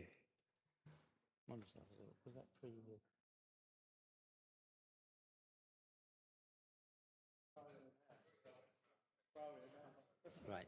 Thank you. I'm advised Councillor Patterson's previous mark was a point of clarification and is entitled to make it. Councillor Perfect, do you have a point of order or clarification? I do, Mr. Mayor, because it's having an impact on Councillor Tijan's ability to deliver his seconding response, because the portfolio holder cannot sit down for a couple of seconds without... Okay, thank you, Councillor. It's Tigger. We've got Members, Tigger in the council okay, chamber, I'm not Mr. taking Mayor. anything Thank more. you. Please be seated. Councillor Kemp, do you have a separate point? Councillor Patterson, thank you very much. Please restrain. Thank you. Thank you. Yes, Councillor Patterson said people are not trapped in the school zones. I have three residents who rely on their parents to babysit for them, and they're not, because they live outside the area, they cannot get in to actually babysit their grandchildren. Thank you. So they are in fact trapped. Thank you for that, Councillor Kemp. I'm conscious of the time and the interruptions. Councillor Tijan, please, will you continue? Thank you, Mr. Mayor. Hopefully I should be able to continue without interruption. Mr. Mayor, there is no proof of value, only heavy emotional, practical, and financial burden carried by our residents, as we've heard. Mr. Mayor, that should never be the consequence of a scheme introduced in the name of safety. And when a policy causes harm without demonstrating value, every elected member has a duty to act. Mr. Mayor, your chaplain spoke about the truth. The truth includes wisdom and insight. This motion is not about scoring points. It is about owning our mistake. A full independent review. Thank you, Councillor Tishan. Thank you. I come back now to the proposer of the motion, Councillor Lawrence. Thank you, Mr. Mayor. Mr. Mayor, can I thank Councillor Hackwells, Kent and Tijan for their contributions, and also to Councillor Finch for his very thoughtful contribution. I think it's always, I cannot wait when I'm putting forward something to listen to Councillor Patterson's response. And I think your response was very poor tonight, Councillor Patterson. I'm really very surprised. I think, Councillor Curry, you quoted national statistics. You didn't once quote a Medway statistic. I've had a resident who took a Freedom of Information request on the Fairview scheme. No air quality measures before the scheme was introduced. There were no accidents involving children around Fairview School for any time in the run-up to the scheme. And, Councillor Patterson, Members, please, you will speak through the chair or you will not speak. Okay. Thank you very much. If it's not a point of order or personal clarification, the Speaker will have the floor. Thank you. Thank you, Mr. Mayor. Mr. Mayor, Councillor Patterson should be aware that in the Fairview scheme, the equipment was installed before the end of the consultation. I've got an officer's email to that effect. And the officer said if the consultation or the scheme doesn't go ahead, they would remove the equipment. So we're prejudging the consultation. This motion is not about School Street per se. It's a straight accusation that the outcome was prejudged. No decision was made in advance or equipment put up before a final decision was made. That is factually incorrect, Councillor Lawrence. You might not agree with me, but you cannot question my integrity. Thank you, Councillor Patterson. Oh, poor Councillor Patterson. Dear, oh dear. Mr. Mayor, this motion is not about School Street per se. It is about the administration of the School Street scheme.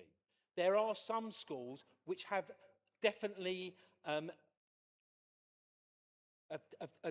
benefited from having School Street. We're not against School Street per se. I think the thing we should remember, this would never have gone ahead without government money, because you would never have found the money out of your wrecked budget to have done this. But the issue here is acknowledging that we've made mistakes, is to review the scheme, review all the signage, and also to bring in some flexibility in exemptions. Councillor Patterson, I have residents who around Fairview School who rely on people to take them to hospital appointments. Even Councillor Murray acknowledged this in a Health and Wellbeing Board, that there are problems where people cannot get the same individual taking them to their hospital appointments. Those hospital appointments are being missed.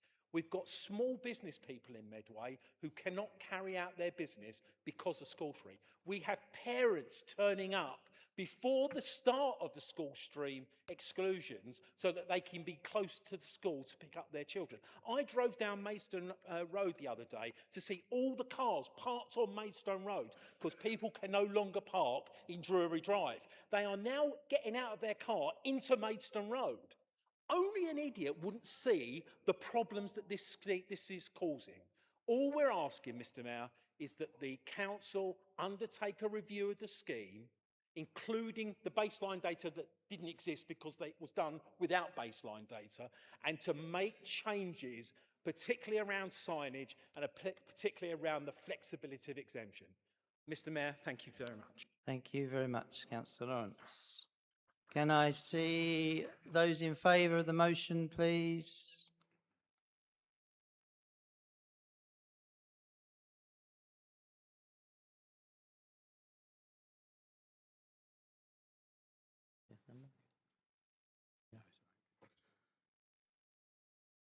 And those against, please?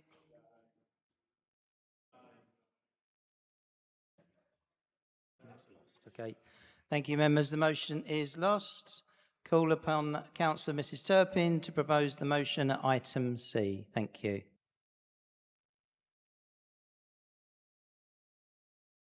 Thank you, Mr. Mayor.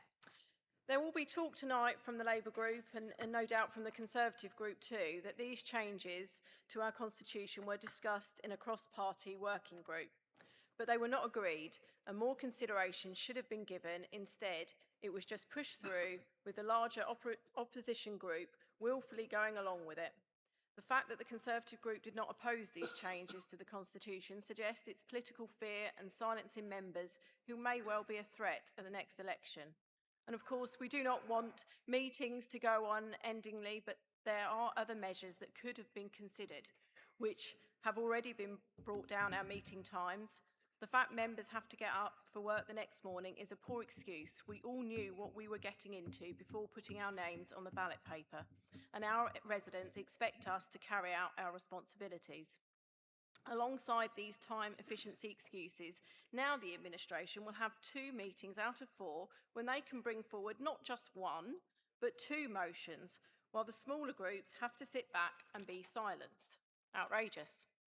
I've sat on the other side of this chamber and can say with confidence that if the Conservative group had proposed these changes while the Labour group were in opposition, they would have strongly opposed it. For example, any slight rumour discussion of fee increases while the Conservatives were the administration brought such fierce opposition that they would have had to back down and it wouldn't have happened. However, once they have a budget to balance, then these increased fees and cuts are instead difficult decisions they have to make. These changes to our constitution are undemocratic. Even this article put on our desk tonight by our esteemed journalists at the back, Ed and Stephen, report of Medway's shrinking democracy. And while Councillor Maple's motion this evening was about intimidation towards councillors, this includes councillors' behaviour towards other councillors in this chamber. I've been on the end of intimidating stares while bringing forward an uncomfortable motion this time last year. I got hissed at by members across the chamber while declaring my DPIs. And again, also picked up by local authority, laughed and mocked with boo-hoo gestures while speaking on this very issue at our last meeting. While I may just brush this off, it is not encouraging new members to stand.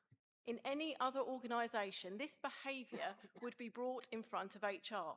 It's not professional and it's not setting standards in our community.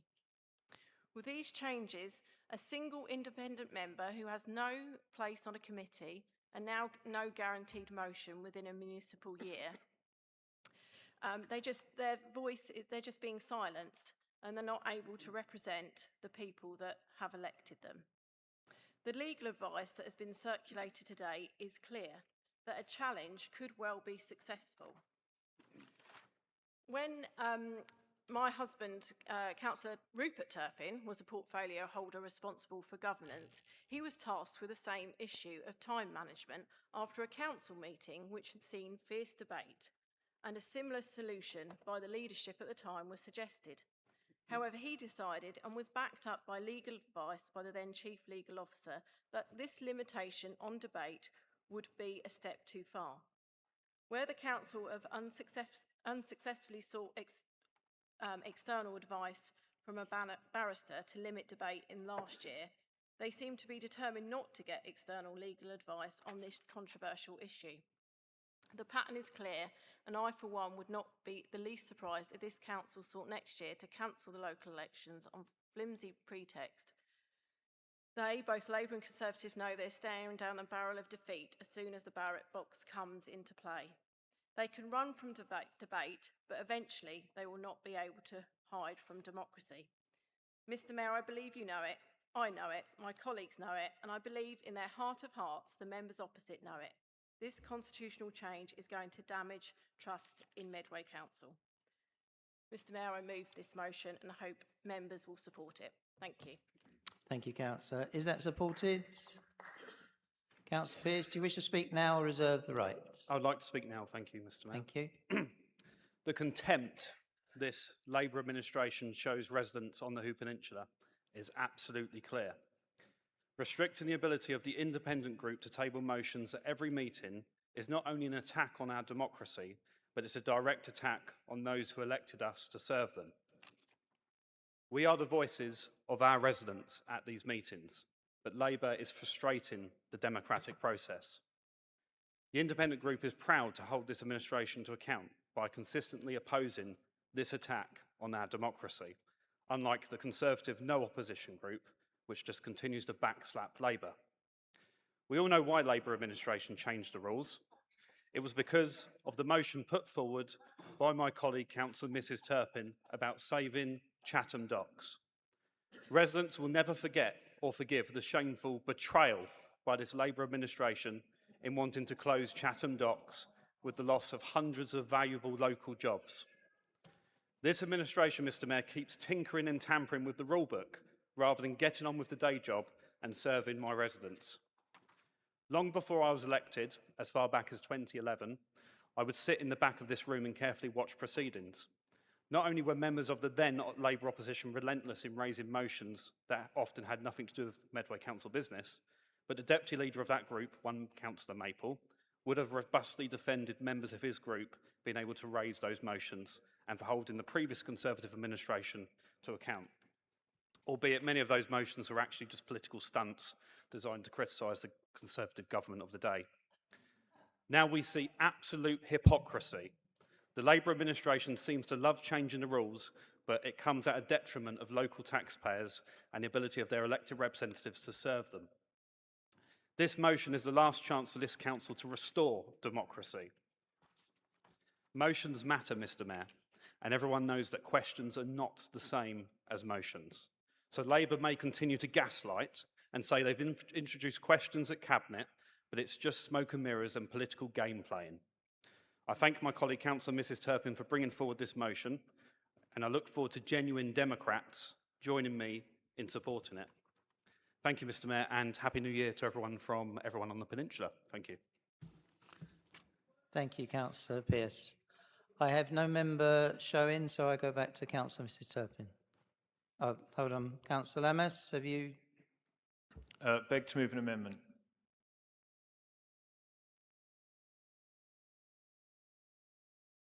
Thank you, members. The amendment has been advised.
Okay, thank you. Everyone have a copy? Okay, Councillor Lammas, thank you. Thank you, Mr Mayor. Now, this amendment serves two purposes. First, it reinserts the fact that Reform on Medway Council have been fighting these changes from the first possible moment. And the second thing it does is explains to colleagues what the new expert legal opinion is. On the 14th of October, the Reform Group first expressed their legal concerns about these unfair and undemocratic changes to the Council, and they refused to seek an external legal opinion. We then got one, we provided it to members, it was very clear, but the Council dismissed it on three grounds. The first was that these came from a cross-party working group, these ideas. Well, actually, Labour inserted this sneaky plan halfway through that process, and it wasn't agreed by all people. It wasn't in the original work stream. Second of all, the council changes rules all the time. Yeah, no one has a problem with simple tidying up measures. And the third criticism was the legal opinion then by a solicitor called Gavin Passard, even though he's 25 years experienced, former head of legal of Morgan Stanley, wasn't good enough, he wasn't a specialist. So now, at our own expense, we have funded and provided the council the external expert barrister opinion that we originally asked for. And the opinion could not be clearer.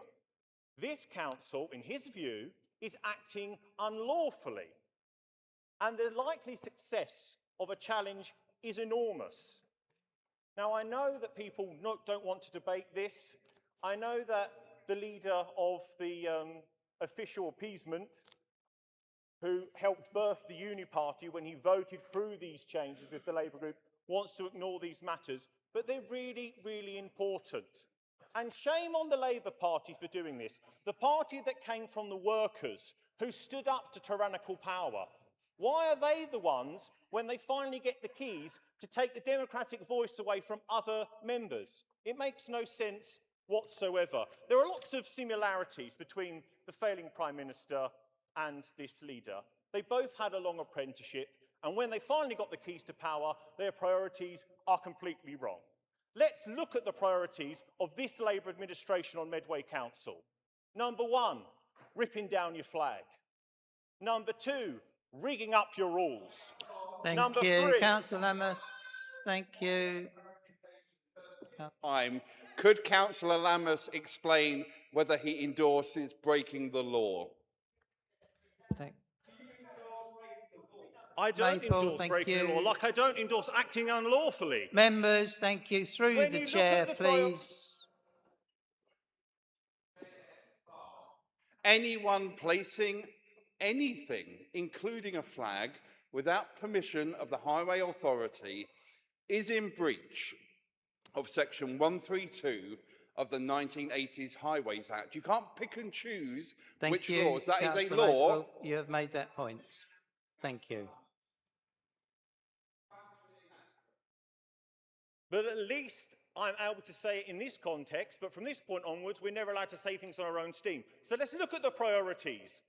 Ripping down your flag, rigging up the rules of democratic debate, redrawing boundaries for their own benefit, and then next month you'll get the fourth priority, raising your taxes. This is what you get after the huge apprenticeship you had. The people of these Medway towns deserve so much better. They deserve reform. Thank you, Councillor Lammas. Is that amendment supported, please? Just a moment, please, members. First of all, is that amendment supported?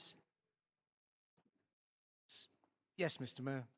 Thank you, Councillor Fitz. Do you wish to speak now or reserve your right? Reserve the right, please. Thank you.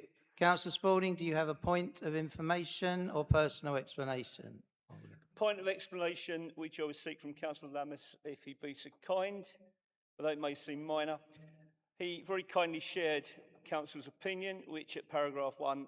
I'm sorry, we will not be asking members questions across the floor. Thank you, Councillor Spalding. Thank you. The amendment states Councillor Lammas on behalf of Reform instructed the barrister, whereas barrister's opinion states that he was just merely instructed by Councillor Lammas. Thank you. We haven't begun the debate yet, really. Was there any other point that needed to be made? Councillor Halcroft-Scott. Thank you, Mayor Clark. I'm really sorry because I don't like to speak, but I am really troubled and concerned. Robbie Lammas, Councillor Lammas, was on Children's Committee for nearly 2 years. He rocked up twice. Councillor Halcroft-Scott, please, I need a point of order in what or is of good explanation. practice and what is not. If not, practice I'm afraid to be silence, I'm afraid. Thank you. Councillor Perfect, do you have a point of explanation or order? Please? No, I just would like to speak on the amendment, if that's okay. Okay, thank you. Yeah. Right. You need to ask Councillor Fitz. Thank So, sorry, can I just confirm, Councillor Spinch, you reserved your right, yes? Thank you. Okay, Councillor Perfect. Thank you. And I'm pleased to actually second what Councillor Howcroft-Scott was saying there, that perhaps if the member for Princess Park, Councillor Lamas, former Conservative candidate for Wallasey at the last general election that he speaks about, and also, of course, a former member of the previous government, had bothered to turn up to the group meetings where we had this discussion, the first one, I checked the minutes, he would have been aware of what was going on earlier than the group meeting latter the point in the year when he discovered it, or if he read the minutes, but that's up to him. I think what the people of Princess Park deserve is the Conservative that they elected at the 2023 local elections. And I will not be taking any lectures from any member of Reform UK about following democracy or about anything else. I think we've been very clear throughout the process exactly why we are supporting this. The Conservative group continue to believe this is the right thing to do, and therefore we will continue on supporting it. Thank you. Thank you, Councillor Perfect. I have no member, so Councillor Finch, thank you. Thank you, Mr. Mayor.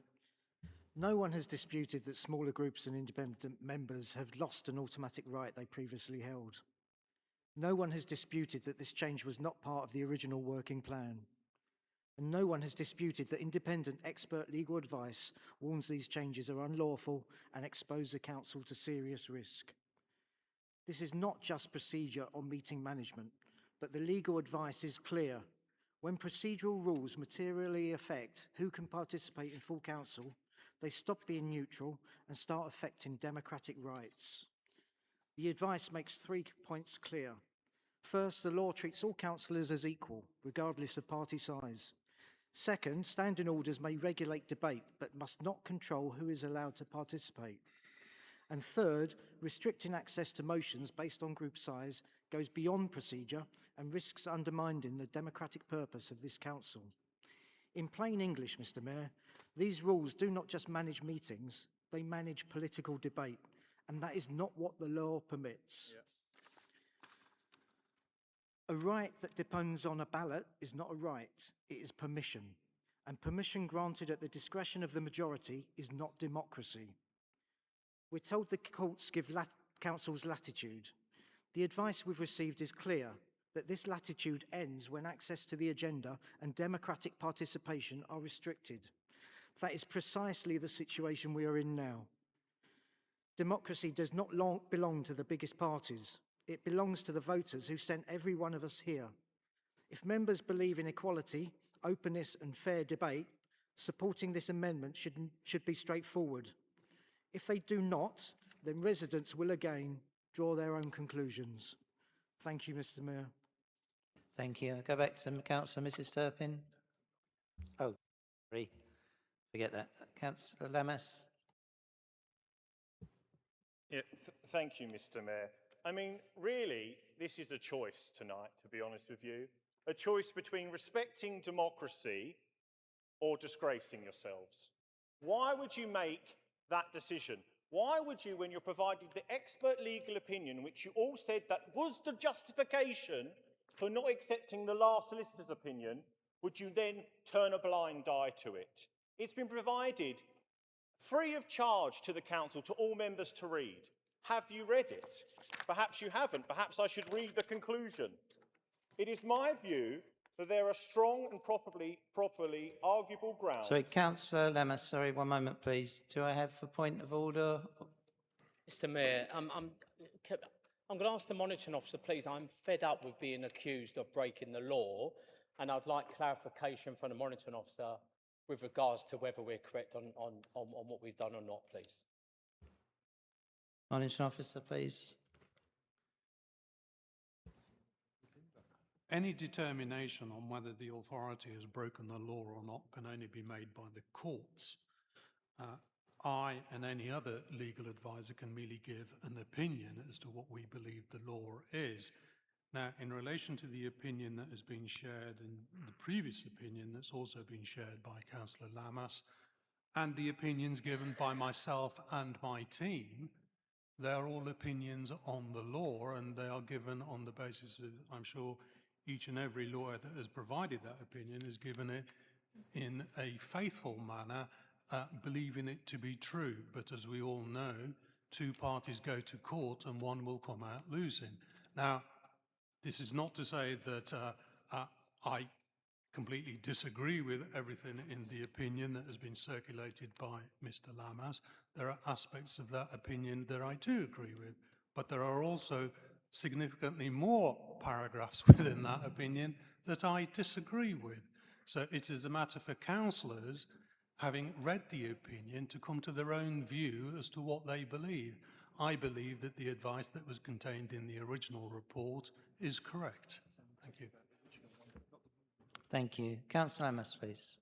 And that is why the amendment simply states that you've all seen and read the advice. So if you vote against the amendment, what are you saying to your constituents? That you didn't receive the expert legal opinion which the returning officer, the legal advisor for the council, has just said that everybody gets to read. This is a choice between democracy or disgrace. The legal opinion is very clear. It says, and I quote, "It is my view that there are strong and arguable grounds for contending that the amendment to standing orders adopted by Medway Council are unlawful. In particular, there is substantial basis for arguing that allocating opportunities to introduce motions by reference to political group size is liable in practice to restrict materially the ability of some councillors to participate meaningfully in deliberative functions of full council. The analysis raises serious issues as to whether the amendments fall within the scope of the procedural power conferred to the council by Section 12 of the Local Government Act 1972, and whether this power has been exercised for proper Sorry, purpose." Councillor Amos. Councillor Brown, explanation or order?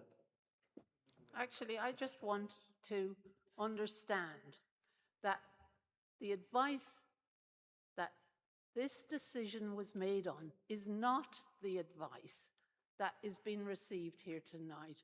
So, if we're Sorry, can you clarify, please? Are you... The question is, and I think the monitoring officer already answered this, that when members made the decision, it was good and lawful decision, and being accused of being unlawful is not correct. We talked about Thank this. you, Councillor Brown. Councillor Amos again, please.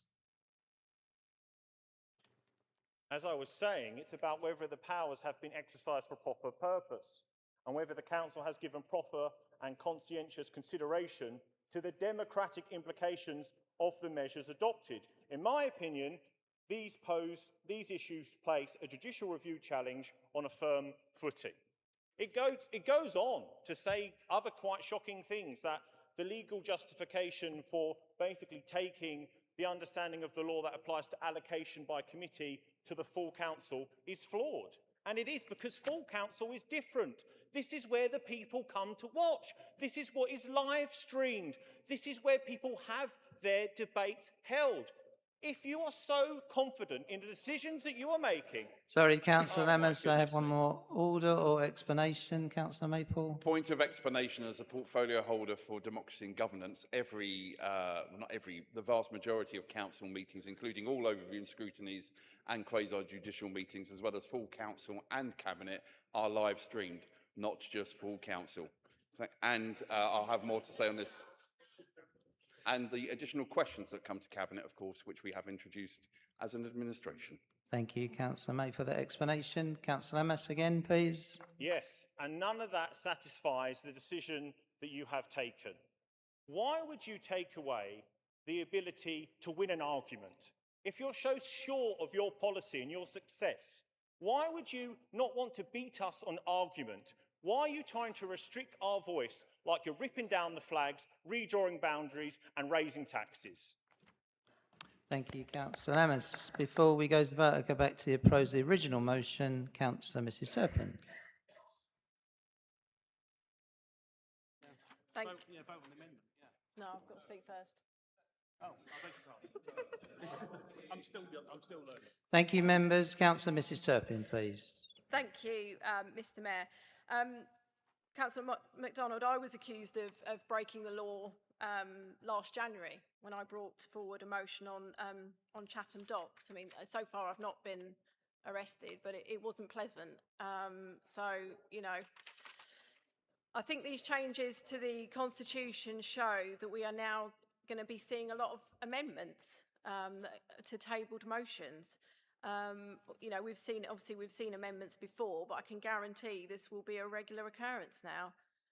Again, like the last motion, we have to be aware of unintended consequences. We could now see meetings getting longer with, you know, several amendments per motion. If people are silenced, they're unlikely to sit back and just accept it. Instead, they will fight back. I mean, have all Labour members read the legal advice that was circulated today? I surely hope so, because it was quite strong. So it's, you know, I think you have to be confident that we're not going to be wasting a lot of council money. We're certainly not happy with these changes. These guys are clearly not happy, and the electorate are not happy either. So with regards to this amendment, I'm happy to support the amendment. It's not sort of taking away from what we've proposed. It's adding to it and adding the legal advice that was circulated earlier today. Thank you, Councillor. We will now go to the vote on the amendment. Do I have 6? Yeah, thank you. We have a recorded vote, Mr. Chief Executive.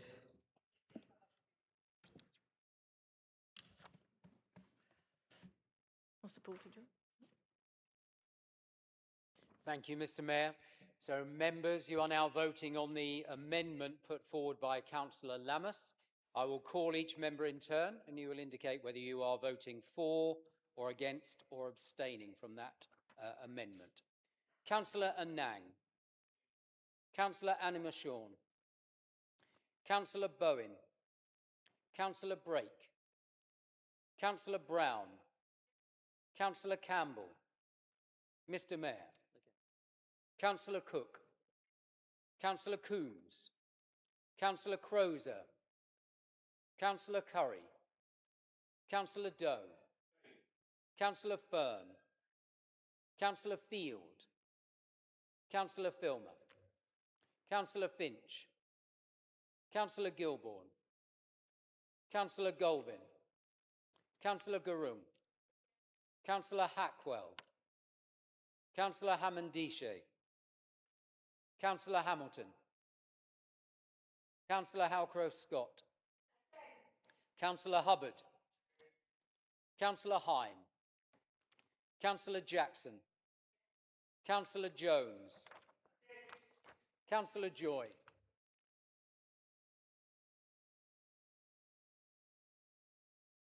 Thanks. Councillor Kemp. Councillor Lammas. Councillor Lawrence. Councillor Marhill. Councillor Mandarakas. Councillor Maple. Councillor MacDonald. Councillor Murray. Councillor Nestorov. Councillor Nestorova. Councillor Patterson. Councillor Peake. Councillor Pearce. Councillor Perfect. Councillor Luella Prenter. Councillor Mark Prenter. Councillor Price. Councillor Shockar. Councillor Spalding.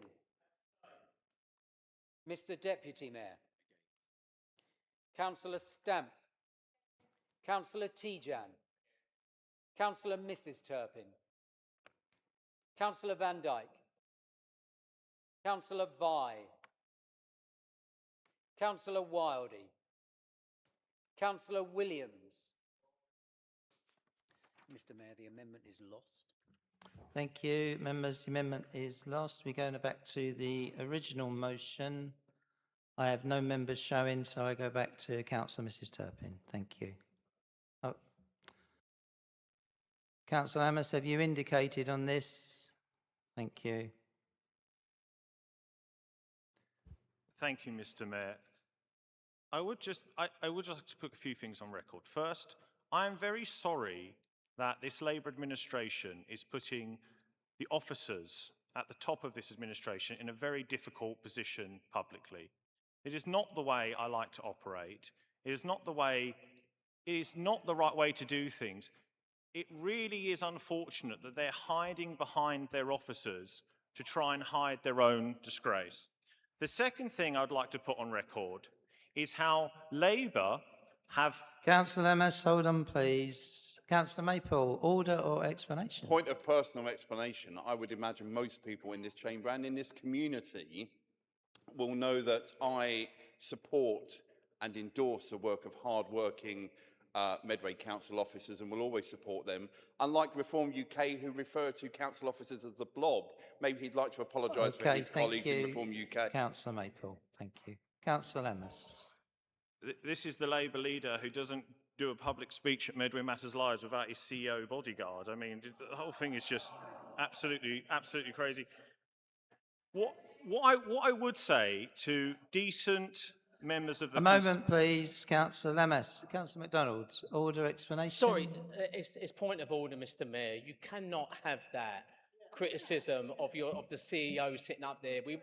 We done motion A where we said we would respect each other and respect even our council officers, and we're allowing that ridiculous comment to be made to our CEO. I don't tolerate it, and I hope you would ask to call it out as well, Mr. Mayor. Yeah. Thank you, Councillor. It's not criticism of the Chief Executive. It's criticism of the Labour leader of this council. What I would say to decent members in my former Conservative group and also in the Labour group, including... Councillor Lemmas, one moment, please. Goodness Mayor me. Clark, Councillor Lammas called our Chief Executive a bodyguard. He should withdraw that comment. Thank you. Councillor Lemmas, will you withdraw your comments? Out of respect to the Chief Executive, I will withdraw the comment, bodyguard. Thank you. Thank you, Councillor. I have a message for decent councillors in my former party and also in the Labour Party. There is an alternative party that now exists with a different set of priorities. One that is powered by love. Love of the family, love of your community, and love of your... Councillor Lemmas, we have gone a very long way from the motion conversation. I believe that is just leading us in the wrong way. Are we silenced in debate? Am I now not even allowed to use my minutes? Councillor Lemmas. I'm happy to... Councillor Lemmas, it's appearing to the chair that this is inflammatory deliberately, as opposed to the debate that we are having on Councillor Mrs Turpin's motion. I would like you, please, to respect the spirit of the motion that Mrs Turpin has brought to this chamber. Okay. Thank you. There is an alternative. And sorry, can I just clarify, there's no other points of order being made because there were some hands flying around. Please, would you indicate on there if you're so? Thank you. Councillor Scott, order or explanation? Point of order, Mayor Clark. We need to address the motion in hand. This is not a party political broadcast. 63,000 children and young people in Medway. But Trump mattered more to Lammas. Really, we had that. Thank you. Councillor Lammas. There is an alternative party for decent colleagues on both sides who agree with the material matter at hand in this amendment that we must protect democracy, that we must love our families, community and country. And I would say to those people, including those which have actually already started discussions with me, to make sure that your defections are completed. Councillor Mappy, can you, Lammas, keep to the motion, please, or I will end the debate on this now. Councillor Perfect, you have a point of order. Yeah, thank you, Mr. Mayor. It's just a point of order regarding that. It's got no relevance whatsoever to the motion we're debating. Agreed. And secondly, yeah. He continues to bound around these accusations and broad, I believe, things that are speculative / made up, as we determined at the last meeting, that are being bounded around as fact and truth when they're not. So I think, Mr. Mayor, we need to curtail this. Thank you, Councillor Perfect. We're good elsewhere? Right. Councillor, have you anything more relevant on the motion? Otherwise, I will hand back to Councillor Mrs Turpin. Oh, sorry, I have Councillor Spalding afterwards. No? OK, thank you. I'll go to Councillor Spalding now. Thank you, Mr. Mayor. It was incredibly useful that Councillor Maple circulated the Labour Group's motion well in advance. Today, I circulated the motion I had to put in. It's always been my belief from sitting at the back here that motions should definitely be for the public good. Now, you can define that and interpret it how you will. Everyone will have different opinions. There is a way that somebody who is unhappy with the decision of a local authority can deal with that. That is by instituting judicial review. That said, I appreciate the apparent consideration behind this motion, which is an attempt to clearly save time, effort and costs and give everybody here an opportunity to perhaps rethink. Now, having been in my ward all day, some of you will be aware we've got full road closure, grade level crossing, everything else. It's a bit difficult to read, understand and look at council's opinion when you only get to see it at 6 o'clock on the day of council. I take no criticism of Councillor Lammas on that because he obviously got it late, but at least he did, you know, go to the trouble of basically looking and getting it. Now, on this particular motion, I said back in November, I believed it was unlawful, the steps that were being taken, and I gave my explanations there based on Lord Justice Sedley in his judgments in the case of Flintshire. I stand by that. I still believe it is, but I believe there are other ways to go about changing this. I will support the motion as is on that basis that back in November, I believed it was unlawful, and I still do. And I will make this very, very point. Particularly if you were to look over not just the history of my motions that I've submitted, but many that come into this room, whether they're group motions or not, because they've been considered. They are genuinely for the good of the people of Medway. Occasionally, we'll get a little bit of political mischief thrown in, you know, hey, no problem with robust debate, we've already decided that. And then occasionally we get the blatant political ones, which the new rules should exclude. So I will support this motion, but I find it very, very disappointing that I could not bring a motion that, if passed, I would have hoped it would have got cross-party support, would have improved the service to the council tenants that we have. And on that basis, perhaps members in this chamber should take a good hard look and consider it. Mr. Mayor, as always, I am obliged. Sorry, Thank you. Councillor Spalding. Councillor Prenter. I think this is a point of clarification. I have asked Councillor Spalding for detailed information to which he's referring to, and he has not provided that. So he is casting us, until he can prove and give evidence of who he's talking about, I think he's casting aspersions on the services provided. Thank you. Councillor Spalding, had you finished? I had, and Thank you I'll remind very Councillor much. Prentice she asked for that response in private.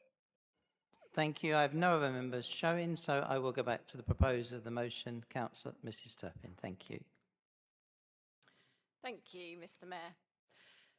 I'll just comment on some off-the-record comments without people putting on their mics. Councillor Peake, if we're looking for a uni party, I think look no further than across the chamber. I mean, I could have. Are we doing a point of order? Or? Thank you, members. Please. I voted for your motion at the start. So you didn't accuse me of being a member of the Labour Party while doing that. So it goes both ways. So Members, thank you. Councillor Mrs. Turpin has the floor. Please respect that. I could have opposed the amendment for the sake of it, because it wasn't my motion. But I will judge things on the merit on the night. I think enough has been said tonight. I think members have shown themselves up enough. I'll leave those watching to decide who. So let's move to the vote. Thank you. Thank you. This is on the motion C. Those in... do we have 6? 6. Thank you. We go to another recorded vote. Thank you. Mr. Chief Executive.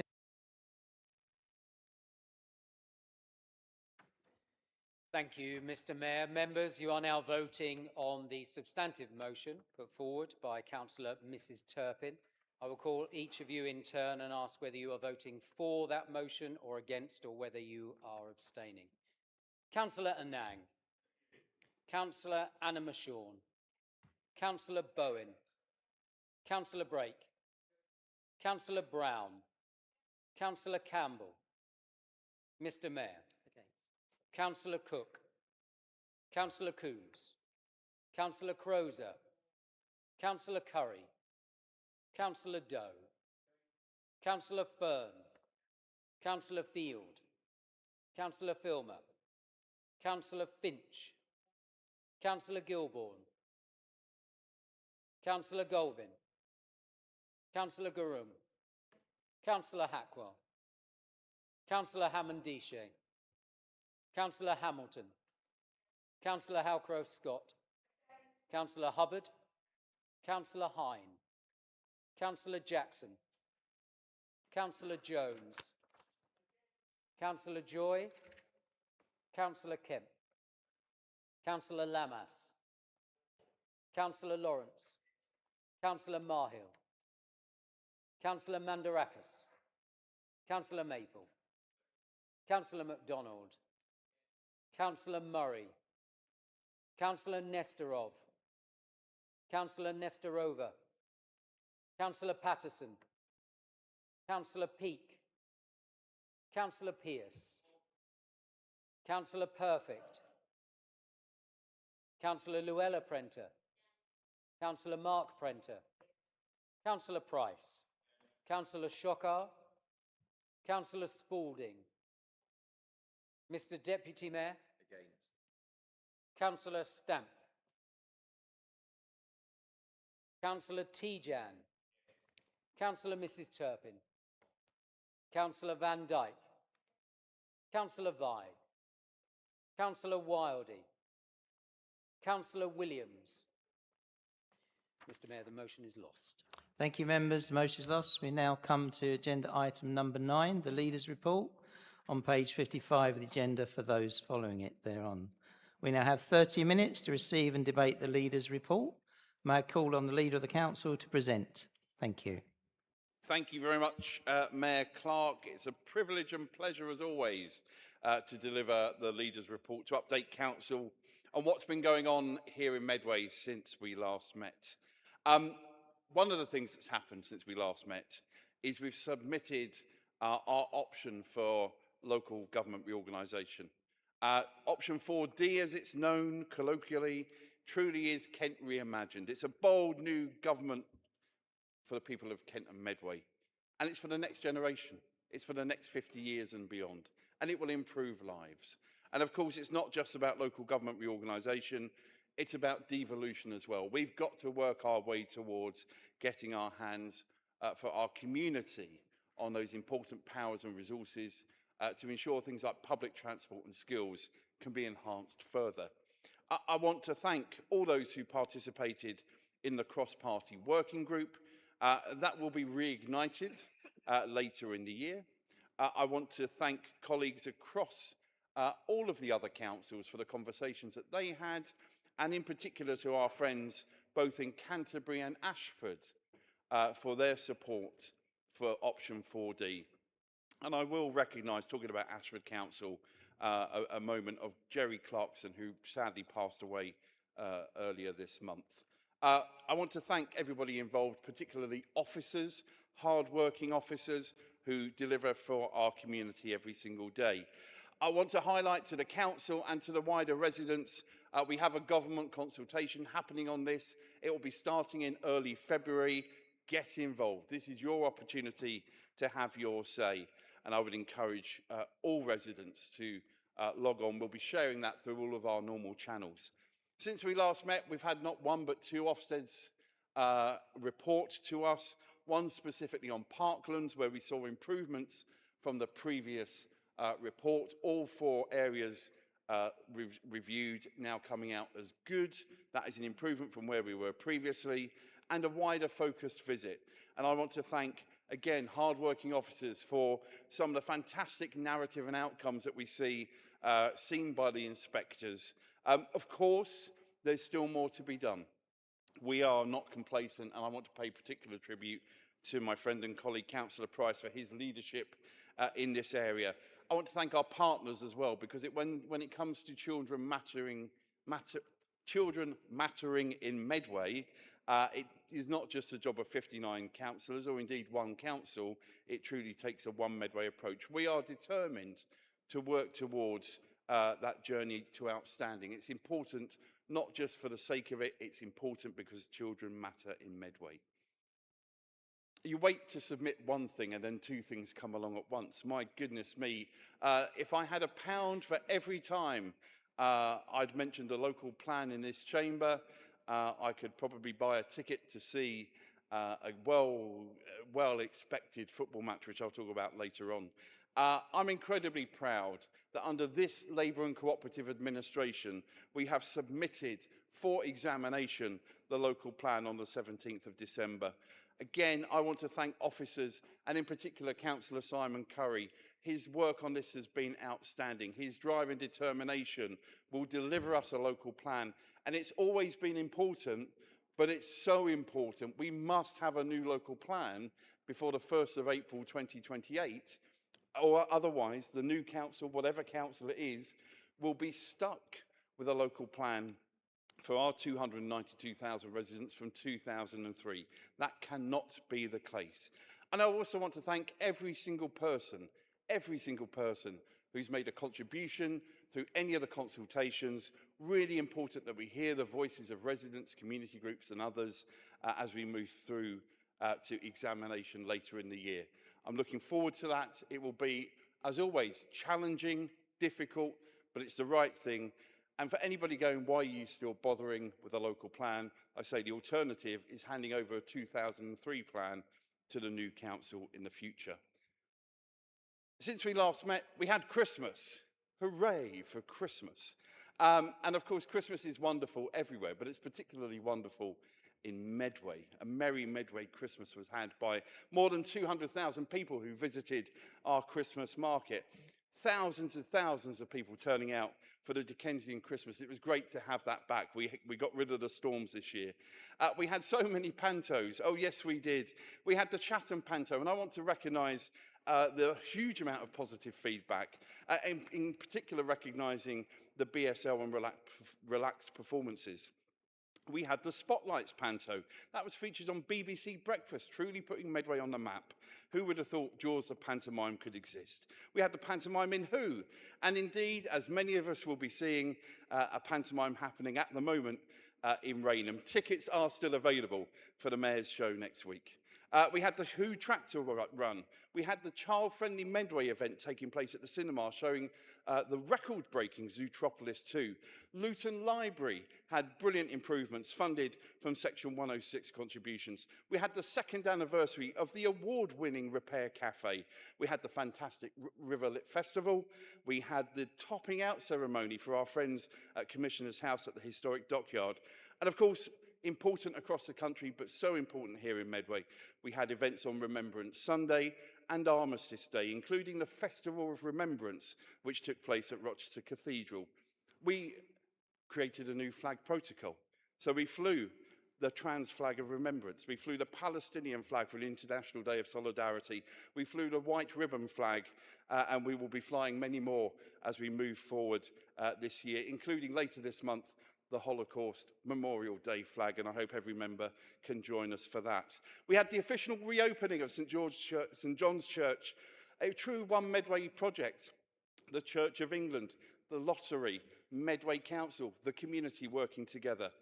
We launched the new joint Medway Council and Kent County Council Visit Kent and Invest Kent teams. I was really grateful to meet them earlier in the year. We had the Make a Difference Awards, a fantastic night, fully funded by generous sponsors, so no cost to taxpayers, but a really great opportunity to say thank you to those brilliant staff working hard. We hosted the Kent Association of Local Government AGM. We endorsed the recommendations of the Air Quality, Public Transport and Active Travel Members Task Group. And again, I want to thank those members a really wide-ranging task group, but something which will have positive impacts across our community. I had the privilege of going to Greenvale School, which was the 5th highest in the country when it came to the Walk to School Awards, and yes, it is a school street. We had the International Men's Day event held at Chatham Library. We launched the brilliant Director of Public Health's annual report called The Power of Sleep. I would absolutely recommend reading it. It's certainly not something for insomniacs, it's something for everybody. It's really powerful and very, very readable. We've created the Horsted Valley Local Nature Reserve. We've brought in new policies on private sector housing and HMOs, standing up for those who are living in private sector accommodation. We've commenced work on the Medway Green Spaces bereavement memorial policy, something which I know many members would have spoken to residents about when they've got those moments they wish to reflect and remember. We've now got a clear policy in place. And yes, Chatham Town women have historically qualified for the last 16 in the FA Cup. And if that all wasn't enough, being proud to be Medway, we've now got a fund to do just that. We've got the pride in place. Labour government working with a Labour council to deliver positive outcomes for communities like Medway. So I would encourage every member of this council to make sure their community benefits from pride in place funding. And I want to thank my friend and colleague, Councillor Harinder Marhill, for the amazing work he's been doing on that, with the team who have delivered UK SPF repeatedly, recognised nationally on the positive way it has influenced and improved our communities. Mayor Clark, I'm proud of this community every single day. I'm proud of what we've been delivering since we last met, and I look forward to hearing other contributions from colleagues in the council chamber. Thank you, Councillor. Councillor Perfect, please. Thank you, Mr. Mayor. Can I start by thanking the leader for his kind comments about Jerry Clarkson, who passed away earlier this month, just a few days ago, and I know those words certainly will resonate with his family and indeed our colleagues in Ashford, so thank you for those. Mr. Mayor, can I start the response also by joining the leader in congratulating the team on the 2 most recent Ofsted results, and particularly I know the work that goes on through the Children and Young People Committee. I know that Councillor Joy engages with very positively with both Councillor Howcroft-Scott and also with Councillor Adam Price, the portfolio holder. So can I thank the leader and also congratulate the team for that. On local government reorganisation, Mr. Mayor, we continue to remain clear here in Medway as Conservatives. Option 3A is the right option. It is, of all the multi-unitary options, the only one that delivers for the people of North Kent. And I look forward through the consultation to understanding further what some of the key stakeholders within North Kent think about that option. This bit's probably for Councillor Pearce.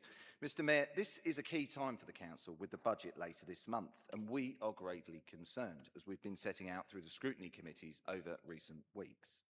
Last year, we warned of the significantly challenged financial position facing the Council. Whilst acknowledging the structural challenges facing Medway Council's finances, which have now been made worse by this Labour government, we made clear that the Council was heading in the wrong direction. The administration pressed ahead with unaffordable above-inflation pay rises, which were raised at the time as a concern by my deputy leader, significant increases above inflation, and a lack of willingness to take difficult financial decisions to deliver financial sustainability. All of this funded through a mechanism of exceptional financial support agreed to by the Secretary of State at the time, the Deputy Prime Minister, Angela Rayner. In other words, borrowing to fund the day-to-day spending. Since the February budget meeting, the position has got worse and worse. The current budget has an £8 million overspend and is out of control on this financial year. Decisions have been taken with huge revenue implications that the leaders just referenced, including the recent approval of a care home with an additional £3 million in interest payments to the taxpayer towards the end of the decade, all with a vague promise that at some point it will help with demand. Alongside that, £105,000 that the leaders just referenced of taxpayers' money on a Medway business case for local government reorganisation that doesn't even meet his own Prime Minister's criteria. These decisions will have consequences. Despite the rhetoric, the financial position is set to get worse every single year under this Labour administration and Labour government. This administration are more interested in returning councillors to the Shadow Authority in May 2027 than taking the difficult financial decisions that are needed. Later this month, we will set out a clear opposition response to the budget. We've always been clear that we must always ensure that financial Thank you, sustainability is Councillor at the core Perfect. of everything that can. Thank you. Councillor Croser, please. Thank you, Mr Mayor, and thank you, Leader, for your report. Firstly, may I offer my sincere thanks to our frontline social workers, independent reviewing officers and support staff. This latest Ofsted report makes it clear that the work being done on the ground is child-centred, warm and compassionate. It is heartening to read that our children in care feel listened to and that they value the long-lasting relationship built up with those officers. To those members of staff, we see your dedication. We thank you for being the stable presence our children need. However, Mr Mayor, as corporate parents, our job is not just to celebrate success, but to identify where our best can still be better. This report, while positive, highlights several areas where further effort and focus are clearly required. We are on the right path, but a path is not a destination, and I urge the Council to take these findings not as a job done, but as a roadmap for the work that still lies ahead to ensure every child in Medway has the stable, local and safe upbringing they deserve. Mr Mayor, we still have serious concerns about the local plan and its dependency on the development plan for the Hoo Peninsula. The vulnerability of the habitats that encircle the peninsula are evident by simply looking at Natural England's magic maps. They currently show the whole of the Medway Estuary SPA in very poor condition, and even the Thames Estuary SPA on our northern flank requiring improvement. The existing SAMS Birdwide scheme on which the plan relies is not fit for purpose. The plan contains no meaningful environmental assessment of the recreational damage that a mass influx of new residents will bring.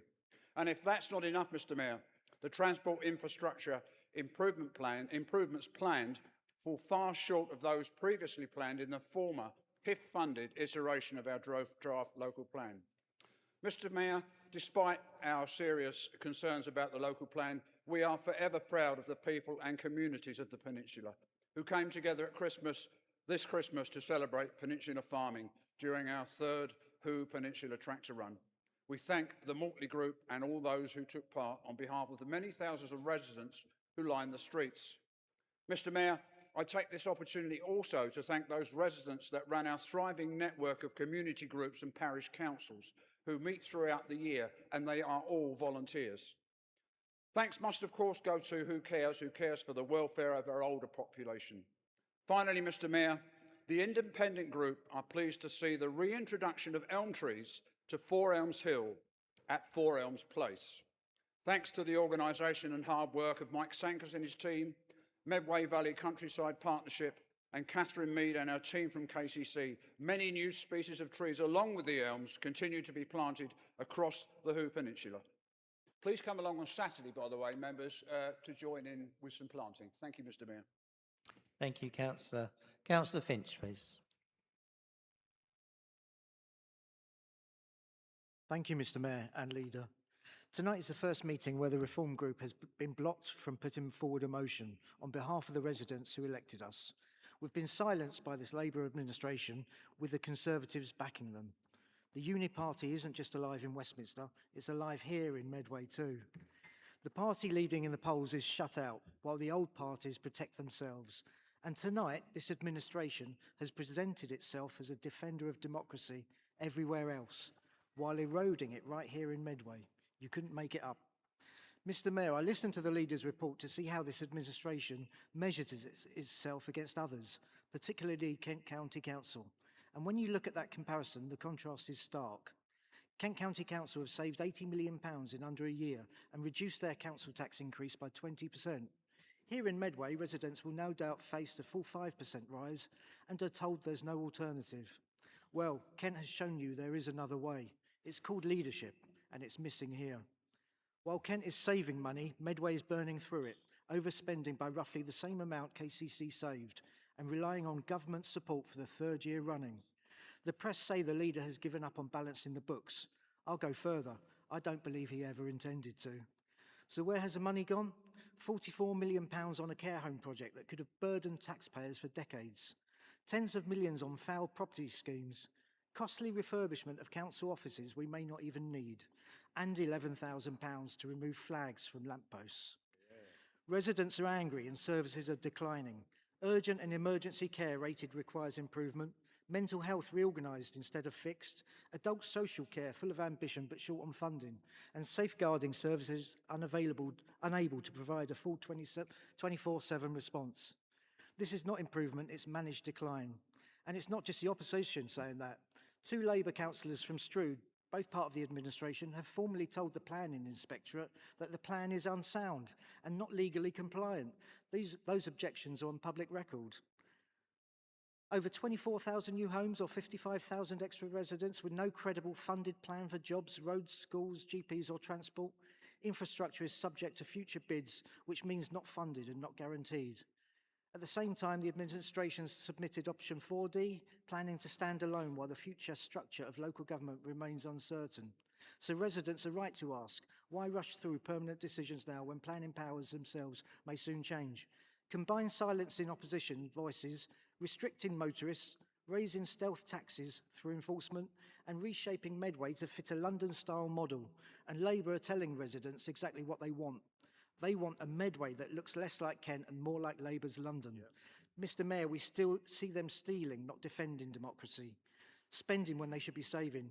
And the fact that Labour and Conservatives would be as smaller parties of any future administration Thank you, would be a Councillor great Finch. celebration. Thank you.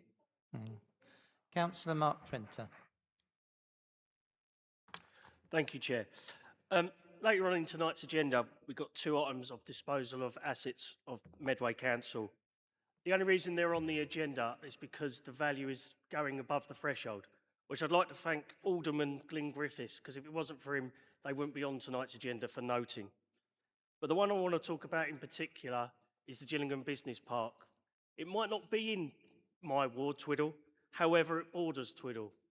It gives great employment opportunities and facilities like ice skating. If it wasn't for the foresight of a previous council, we might not have had these facilities in Medway. However, by this transparency, it has raised out there with the general public fake news, rumours, etc. So what I ask for is, with this transparency, that we are open and honest with our public and with the going forward use and the disposal of this land. Thank you, Chair. Thank you, Councillor. Councillor Hackwell, please. Thank you, Mr. Mayor, and I thank the leader for his report. The latest draft budget for review at next week's ONS meeting has recently been published. It is currently projecting an overspend of 25.8 million for 26-27. That despite this year's budget being supported by an 18.7 million, which may need to be increased to meet this year's overspend, and the previous year's 23.17 million EFS. The 26 million overspend for 26-27 budget is probably going to be bridged by more EFS, and that will bring the total EFS up to 70 million without overspend, and the amount needed to prop up this year's budget is simply unsustainable. Before this budget comes to the chamber, and the budget needs a critical review, as we just can't keep relying on increasing our capital debt with no assets to show for it. That's why the cost of financing, along with other unnecessary projects like the care home, which has already been mentioned tonight, for the budget for financing for next year has increased by 3.5 million. The council faces ongoing risks that statutory services costs such as social care and SEND could exceed projections due to increasing complexity of need of higher than expected demographic growth. If the council cannot set a balanced budget, or EFS is not granted, the Section 15 officer would be required to issue a Section 114 notice, and Medway would be bankrupt. So we just cannot go on spending without reviewing the budget. On LGR, as the leader said, we're in limbo really at the moment. The options have been submitted, and we're waiting for the public consultation from the government to begin in February. All proposals have been submitted, and we welcome the public having a say if it's to be 1, 3, 4 or 5 unitary councils. With regard to Ofsted, congratulations to the staff of Parklands and their improvements. With regard to children's services, I have a bit more of a concern in the fact that there was also some very good comments. It was very disappointing that Ofsted noted a couple of things that need to be improved. The letter stated that the consistency with which needs of children placed outside their local authority area are met, particularly in relation to education, emotional and mental health, and how consistently the risk assessment tool is applied to support the quality and impact of work with children who go missing at risk of exploitation. May I remind this chamber that in last year's budget, we allocated nearly 1.6 million of additional staffing to get Ofsted rating of our service from good to outstanding. We're nowhere near this outstanding, despite the huge investment in taxpayers' money this administration needs to take a long look in the mirror and reflect if they're getting value for money there from the investment of the extra 1.6 million. And if not, take the appropriate action. With regard to the local plan, we learnt this week that the inspectors have been appointed to carry out the independent examination of the Medway local plan to ensure it is sound. And Sorry, Councillor Hackwell, your time is up. Thank you very much. I only have time for one more before I go back to the leader. Councillor Murray, please. Thank you very much, Mayor Clark. Well, I'm not going to take, excuse me, a dose of George's marvellous medicine, I'm afraid. That was a toxic cocktail in the last administration. You plundered reserves, you hollowed out services, you wrecked our local economy by doing so, and we're putting it right. We called in SIPFA as soon as we came into administration, and since then we have been following a much renewed and refreshed financial plan that involves lots of people across the council as well, you know, keeping a look on budgets. I can't stop demand rising, but I can invest in the services, which is what the care home is doing, that will make a difference. If nothing changes, nothing will happen. You should be thinking about the message that you are sending to people in Medway, a message of hope, a message that things can get better, and a message that things will get better if they're invested wisely. As for reform's remedy, look, these are people who have never run anything, and if I have my way, won't get the opportunity to do it in the future. Comparing us with County Council, Kent County Council, to whom the Labour government was fair and just and gave a good settlement, by the way. I heard today that Lyndon Camcaran is going around the offices looking for pot plants to dispose of because she's worried about the fact that the pot plants are denting the budget. That is the level, a risible level of management, a complete lack of experience, according to budget management. I remember when Doge arrived at Kent County Council, the Kevin and Perry Tribute Act. They only stayed there for a few days and then they went away again because they know as well as I do, as well as you do, as well as everyone in this chamber knows, that things have been tough. Austerity wrecked this country. We are putting it right, and you've heard tonight from Councillor Maple how the Labour government is helping us to do that. We're not scared of ESF. We knew that we would need it because of the mess you left. We're not worried about investment because we know it will work, and Labour governments, Labour councils have got a proud record of showing that that can happen. We have got good times to look forward to. You need to join with us. Send a message of hope. And for Councillor Lammas, we're not coming. I'm sorry to disappoint you. There won't be any defections from here. And as for that nonsense that you spoke about earlier this evening, thank goodness we are changing the Constitution. The people of Medway will thank us very much. Thank you, Councillor. Councillor Maple. Yes, I will respond. Thank you, Mayor Clark. Can I thank everybody for their contributions, some of which I agreed with, some of which I didn't. Firstly, I want to say, look, we're on a clear trajectory for Ofsted, and respectfully, I would suggest anybody who takes a very keen interest, particularly in the targeted visit, read the narrative of the most recent Ofsted. It is very positive. We are not complacent. We are not complacent, but it is very positive, and I took genuinely great pleasure in both hearing the feedback and then obviously reading it when the formal letter came through. On Councillor Crozer, on 4 Elms Hill, I would agree, and I'm hoping to get along to one of the sessions moving forward, and I would agree with you that Mike Sankers is an outstanding officer, and we can literally all breathe a bit better because of Mike Sanker's doing an amazing job when it comes to the trees across Medway.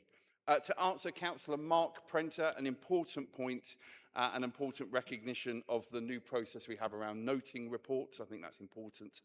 I was pleased to see this, as Councillor Murray rightfully said, year after year after year of failing to meet the target that was set by the previous administration. We've got on with it.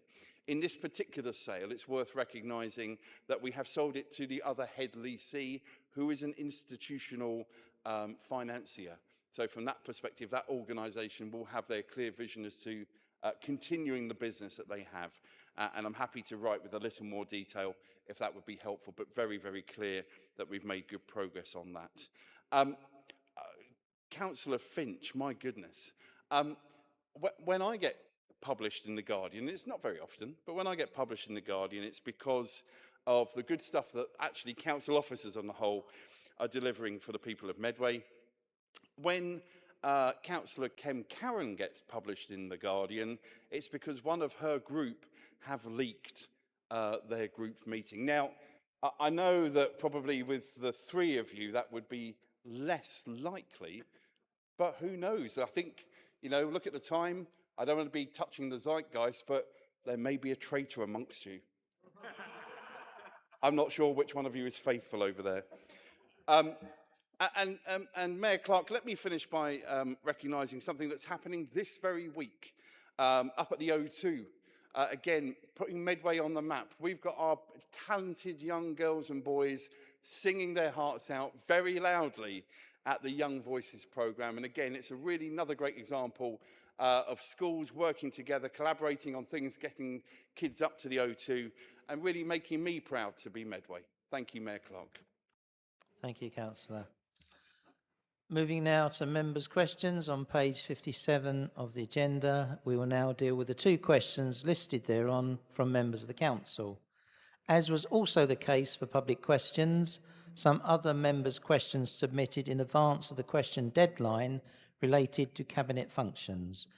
They will also be instead included on the agenda for the next meeting of the cabinet on 10th of February. Answers to questions must not exceed 3 minutes in length. Councillor Pearce, please may I have your question? Thank you, Mr. Mayor. As written, please. Councillor Maple. I refer Councillor Pearce to my comments in my leader's report. Thank you. Councillor Mrs Turpin, please may I have your question? Thank you, Mr. Mayor. Will the Leader of the Council confirm that he will oppose and agree to not cancel or delay any local elections? Thank you. Councillor Maple. Thank you very much indeed, Mayor, and thank you, Councillor Turpin, for your question. I would point out that as Council Leader and Portfolio Holder for Democracy, let's look at the track record so far. We have the first ever opposition chair of a scrutiny committee. We have the mayoral point system back in place. We have additional public questions at full council. We have questions at cabinet from both the councillors and the public. And yes, we have Medway Matters Live, a great opportunity to hear from both myself as leader and the chief executive, and at points the deputy chief executive and deputy leader. All of those things opening up democracy for the residents of Medway. Now, on the specifics you raise around this element of democracy, I'd first refer to the letter I sent to Jim McMahon on this issue, stating that I didn't believe it was appropriate for 7-year terms, which would have been the case in some elections if they'd been delayed last year, and I think may be the case in 1 or 2 councils. I don't think that's acceptable. But of course, when we're transitioning to new unitary authorities, it is perfectly normal to delay elections. Robert Jenrick, former Conservative. In fact, he was a Conservative at the same time as both the Deputy Leader of the Medway Reform UK group and indeed the Whip of the Medway Independent group. That Robert Jenrick, traitor, not faithful. He delayed elections in 2021 because it would risk, and I quote, confusing voters. Robert Jenrick said that with the transition to unitary authorities. Now, very helpfully, in between your question being placed and tonight, I've been at a webinar with MHCLG officials who confirmed when I asked the question that the precedent of new institutions being in process will mean that when we confirm the map in July, which is the expectation, any elections in Medway for local government at that point would be for the new council. Therefore, I anticipate that there will be an election in May 2027 for local government in Medway for the new unitary authority, the size and shape of which will be determined by the Secretary of State. Thank you. Thank you, Councillor. Come now to agenda item 11, Counter Fraud and Corruption Strategy 2025 on page 61 of the agenda. Councillor Van Dijk, would you like to make a proposal? Yes, thank you. The Council has had a counter fraud and corruption strategy in place for a number of years and was last approved by the Council in 2022. It's subject to annual review, although it only goes back to Council if there are substantive changes. In the current year, there have been significant changes, although these are more about the appearance of the document rather than the message in the content or the Council's approach. The Economic Crime and Corporate Transparency Act 2023 introduces a new offence of failure to prevent fraud, and this offence is committed if a fraud is committed by an employee or associate and the organisation benefits either directly or indirectly as a consequence of that fraud. The only defence is to show that there were reasonable prevention procedures in place, and the Council's strategy is a key component for this. The changes to the strategy are to make it much clearer to those who need to read it and includes a dedicated fraud response plan. Previously, the response was incorporated into the main body of the document, which made it very long at 15 pages. Separate to this, the Head of Internal Audit and Counter-Fraud has undertaken an assessment against the Home Office guidance to review the strength of the Council's fraud prevention should it ever be required to defend itself, the results of which were shared with the Audit Committee in October. This assessment was positive and recommendations have been made to enhance the fraud and prevention procedures already in place, and the much clearer response plan within the strategy is more in line with the expectations of the Home Office guidance relating to failure to prevent fraud. Fraud prevention is the responsibility of all employees and members, although the counter-fraud team leads the way on this activity, providing awareness training to staff and members and undertaking fraud risk assessments across council services. They are also on hand to provide fraud prevention advice with new projects and at corporate working groups. The report asks Council to approve the strategy, which has already been considered by Audit Committee on the 11th of September 2025, business support on the 23rd of October 2025, and finally by Cabinet on the 16th of December 2025, the minutes of which are set out in sections 6 to 8. Council are asked to note comments and decisions as set out in sections 6 to 8 of the report and to approve the strategy document at Appendix A to the report. Further, Council is requested to agree that a briefing for all members is arranged in relation to the strategy, as this is a matter for full Council as part of the Constitution. The strategy is reviewed annually in order to continue to be fit for purpose and reflects best practice and legislative requirements, which require large organisations to be held to account in the event of fraud committed by employees, as will companies providing services for or on behalf of the Council. In the event of fraudulent activity, relevant organisations will be protected if they demonstrate the existence of reasonable procedures to prevent fraud. The legislation sets a higher bar for such strategy, which must be aligned with Home Office guidance. And the updated strategy is set out at Appendix 1 of the paper. Thank you. Is that supported? Councillor Brown, do you wish to speak now or reserve your rights? I reserve my rights, if I may, please. Thank you. Councillor Tajan. Thank you, Mr. Mayor, and thank you, Councillor Van Dijk, for your report. Mr. Mayor, they say fraud is a victimless crime, but we know the truth. It is a direct tax on our residents' trust. When someone games the system, it is our most vulnerable neighbors who pay the price. On the 23rd of October, The Business Support and Digital Overview and Scrutiny Committee didn't just review this policy. We endorse a digital upgrade for Medway immune system. This 2025 strategy moves us from being reactive firefighter to becoming an architect of integrity. By aligning with the new failure to prevent fraud laws, we are ensuring Medway isn't just following the rules, we are setting the standard. Our partnership with Gravesend and Kent Intelligence Network is our secret weapon. Data is now our best detective, from reclaiming social housing benefit for families in need to ending blue badge misuse. We are proving that smart technology works. Mr. Mayor, now I'm going to, as we know, it's been mentioned a couple of times about the LG local government reorganization. Now I know the winds of change are blowing regarding this. While maps are being withdrawn, the structure may shift, but our mission should not be negotiable. We must remain focused on making fraud-fighting capacity ironclad. This strategy positions Medway as a leader, forward-thinking, digitally sharp, and fiercely protective of our public purse. I'm proud to confirm Medway Conservative Group full support. Thank you. Thank you. I have another member, Councillor Brown.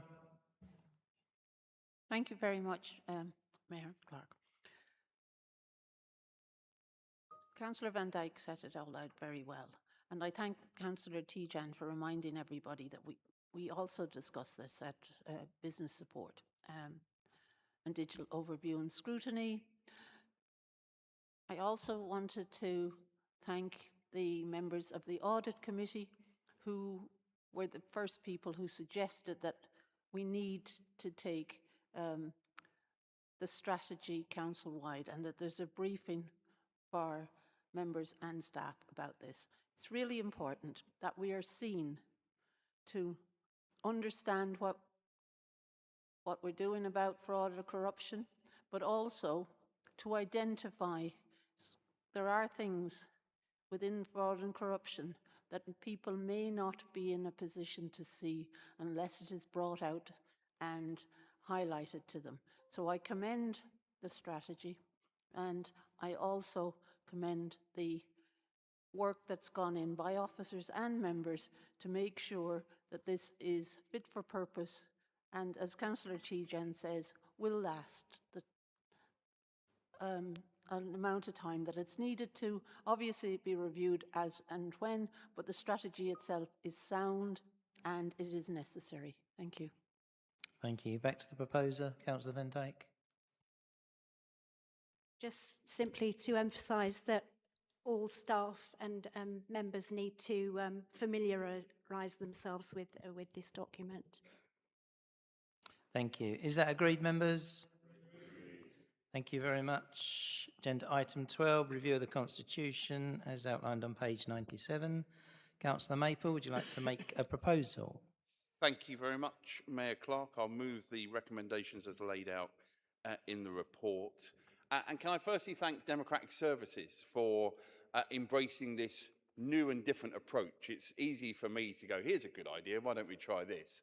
But of course, anything like that means additional work, particularly, and I would say this, these questions, and you can see in paragraph 4.2, there have been a substantial amount of questions, both from the public and indeed from members. The work required by Democratic Services to turn that around is no short measure. So my personal thanks to the team for making this happen. As I said in response to the question from Councillor Turpin, my passion for making sure people can have their voice heard, all people can have their voice heard, is essential. And of course, by the nature of it, we don't have that many council meetings.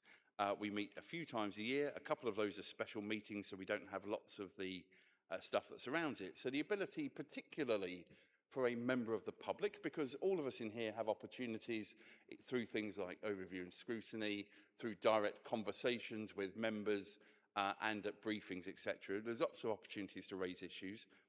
both privately and publicly. Any member can take a member's item to an overview and scrutiny committee. But the ability, particularly to hold us as an administration to account, is important. So therefore, that's why we brought forward the suggestion of questions at Cabinet. It's never happened in the previous history of this council. And we've done so in a way which I think has been positive. I welcome, in fact, the questions that have come from the Independent group, from the Conservative group, and from the Labour group. All of those using that additional opportunity to raise their issues and concerns. Councillor Lawrence, for example, some of your questions are quite granular, but really important to highlight those issues that you feel are important. And we want to make sure as a Cabinet we give that opportunity to everybody. It's a shame the fourth group haven't chosen to use that as yet, but that's a matter for them. I'm sure they have strong feelings about all of these issues.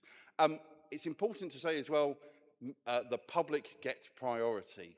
So absolutely, we do two things which feel slightly different to this meeting. One of those is having three separate areas we take questions on. Questions from the public, questions from members, but questions related specifically to agenda items. And we prioritise those because, again, if people want to have their say on an issue that we are debating that night, it's important that in the 20 minutes, and on the whole, we've been generous occasionally where we've had one or two additional questions, but we've got through those questions to allow people, particularly those who are raising questions on issues we're debating as a Cabinet. So I'm really pleased with this change to our constitution. I think it does allow greater scrutiny. It does allow greater contribution in decision making. Doesn't mean that everybody will agree with every answer we give as a Cabinet. We can, as somebody once said, disagree agreeably, but the ability to put those questions to Cabinet are important, and therefore I move the recommendations as laid out in paragraph 1. Thank you. Thank you. Is that supported? Councillor Murray, do you wish to speak now or reserve your right? Thank you. Thank you. Councillor Perfect. Yeah, thank you. I'm going to be very brief. We support the recommendations as laid out within the report. I agree with the leader. I think this is a very innovative approach. This approach has been done by a number of other councils, but I think particularly as the main opposition group, we find particularly linking in some of our shadow cabinet members in with some of those questions and the ability to comment on reports actually very helpful and very good in ensuring effective opposition and scrutiny. So we're very happy with the changes as laid out. Support the recommendations. Thank you. Thank you. Councillor Mrs Turpin. Thank you, Mr Mayor. Yeah, I'm happy to support this. I think with sort of Cabinet meeting more often than Council, it gives sort of greater opportunity for, residents and as well as, elected members to ask questions. So I'd be in favour of that. My only slight concern was with regards to answers to questions when the person is not present. I think members, my question that I asked at maybe a couple of meetings ago, there was quite a long delay in getting a response. And I appreciate, Councillor Maple, your comments with regards to democratic services and the extra workload that this is sort of giving them. And appreciate probably some of that timing may come from that. So hopefully in future we can perhaps see a quicker response to questions rather than having to wait almost until the next Cabinet meeting to get a response. Thank you. Thank you. No other member. Councillor Murray. Mr Murray. Thank you, Mayor Clark. I'm pleased to hear that there are endorsements for this approach from across the chamber. I think that as George Perfect has pointed out, it's not a unique approach, but it is new to Medway and it has actually worked very well. We make a lot of important decisions at Cabinet, and it's important to have the ability to listen to what people have got to say about them and actually act on things that we might not have thought of, or that indeed we might even be able to change. We are open to good ideas, and I say that advisedly. So I'm very pleased that there's support for this. I look forward to more questions coming along. We've got lots of big decisions coming up, lots of exciting things actually happening in 2026, and I commend this to the Chamber. Thank you. Councillor Maple. Thank you very much, Mayor Clark, and thank you for colleagues' support across the Chamber. On the length of time, that is sometimes a combination of the elected Cabinet members taking a little bit longer to perhaps give a more detailed response if it's going in writing. wherever practically possible, as far as I can remember, we've tried to answer every question where people have been present. So we do prioritise that, but there's been occasions for lots of different reasons where people, both members of the public and councillors, have not been present. So we will, particularly if we've got a lot of questions, we will take that option to give written responses. We have occasionally given verbal responses even when people haven't been present as well. I think Councillor Sands' question was an example where he wasn't present, but we were pleased to, I think it was Councillor Gurung gave the response. So wherever practically possible, again, recognising it's 20 minutes and it's me managing that 20 minutes, and people know my timekeeping isn't always perfect. We will always try and do that, but where we have to give written responses, we will try and do them as quickly as we can. And again, to be fair, Democratic Service officers are always politely reminding us where there are still outstanding written responses. Thank you, Mayor Clark. Is that agreed, members? Agreed. Thank you. Agenda item 13, the allocation of committee seats and committee memberships, selection of mayor and deputy mayor, and schedule of meetings for 2026-2027, as set out on page 113 of the agenda. Councillor Peake, would you like to make a proposal? Whoops. Thank you, Mr. Mayor. Agenda item 13, allocation of committee seats and committee memberships, selection of mayor and deputy mayor, and schedule of meetings for 2026 and 2027. Thank you, Mr. Mayor. This report deals with the outcome of the recent review of the allocation of committee seats, some committee membership issues, plus some administrative matters for the forthcoming municipal year. Section 3 of the report sets out the recent review of the allocation of committee seats. Members are asked to agree the revised allocation.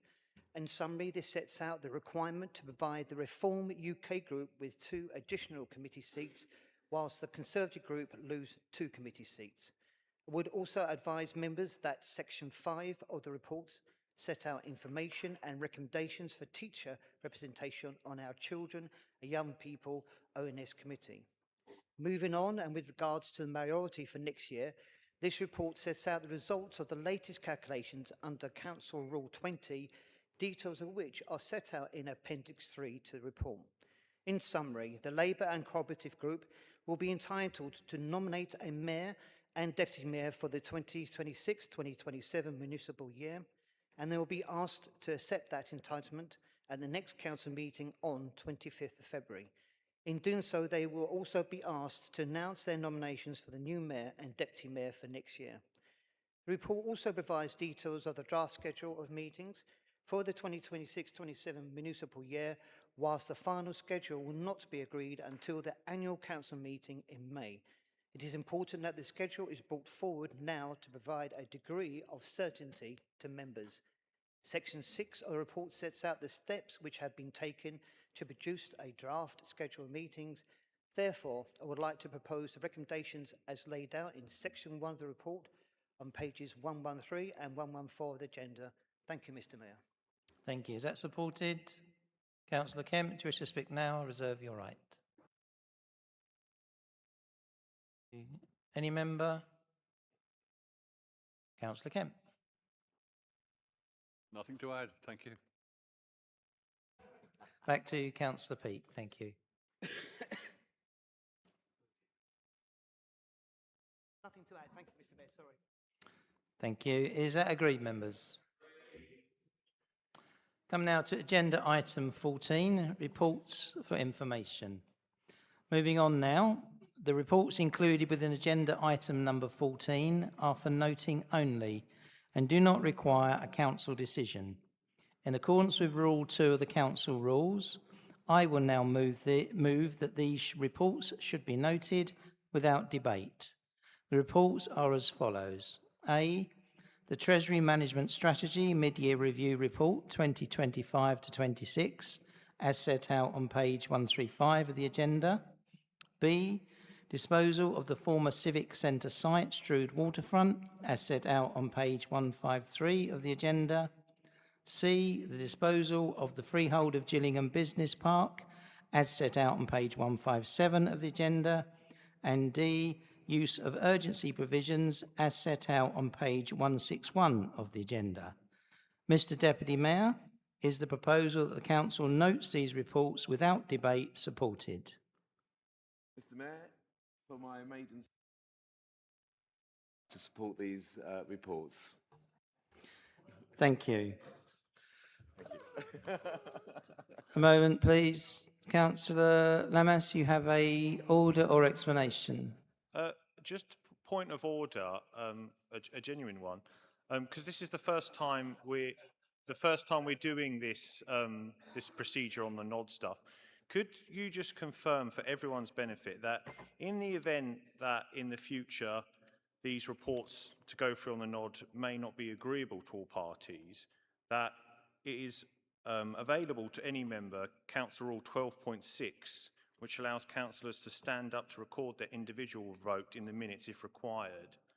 Does that still apply to these votes on the nod for these items? Thank you. Thank you. Monitoring Officer, please. Thank you, Mr. Mayor. Because there is no vote required for these, because they are received for information, there is no opportunity to record a vote either for or against or to abstain. Councillor Maple, you had a point of order. A point of explanation. I think, as we saw from Councillor Mark Prenter, who did have a concern about one of these items, he raised that in the leaders' report, and I'd encourage colleagues, perhaps, if they've got small points of clarification, to raise it there, and particularly if it's detailed small points of clarification, informing me beforehand so I can have an answer would be helpful. Thank you. Thank you. In which case, then, members, are these noted?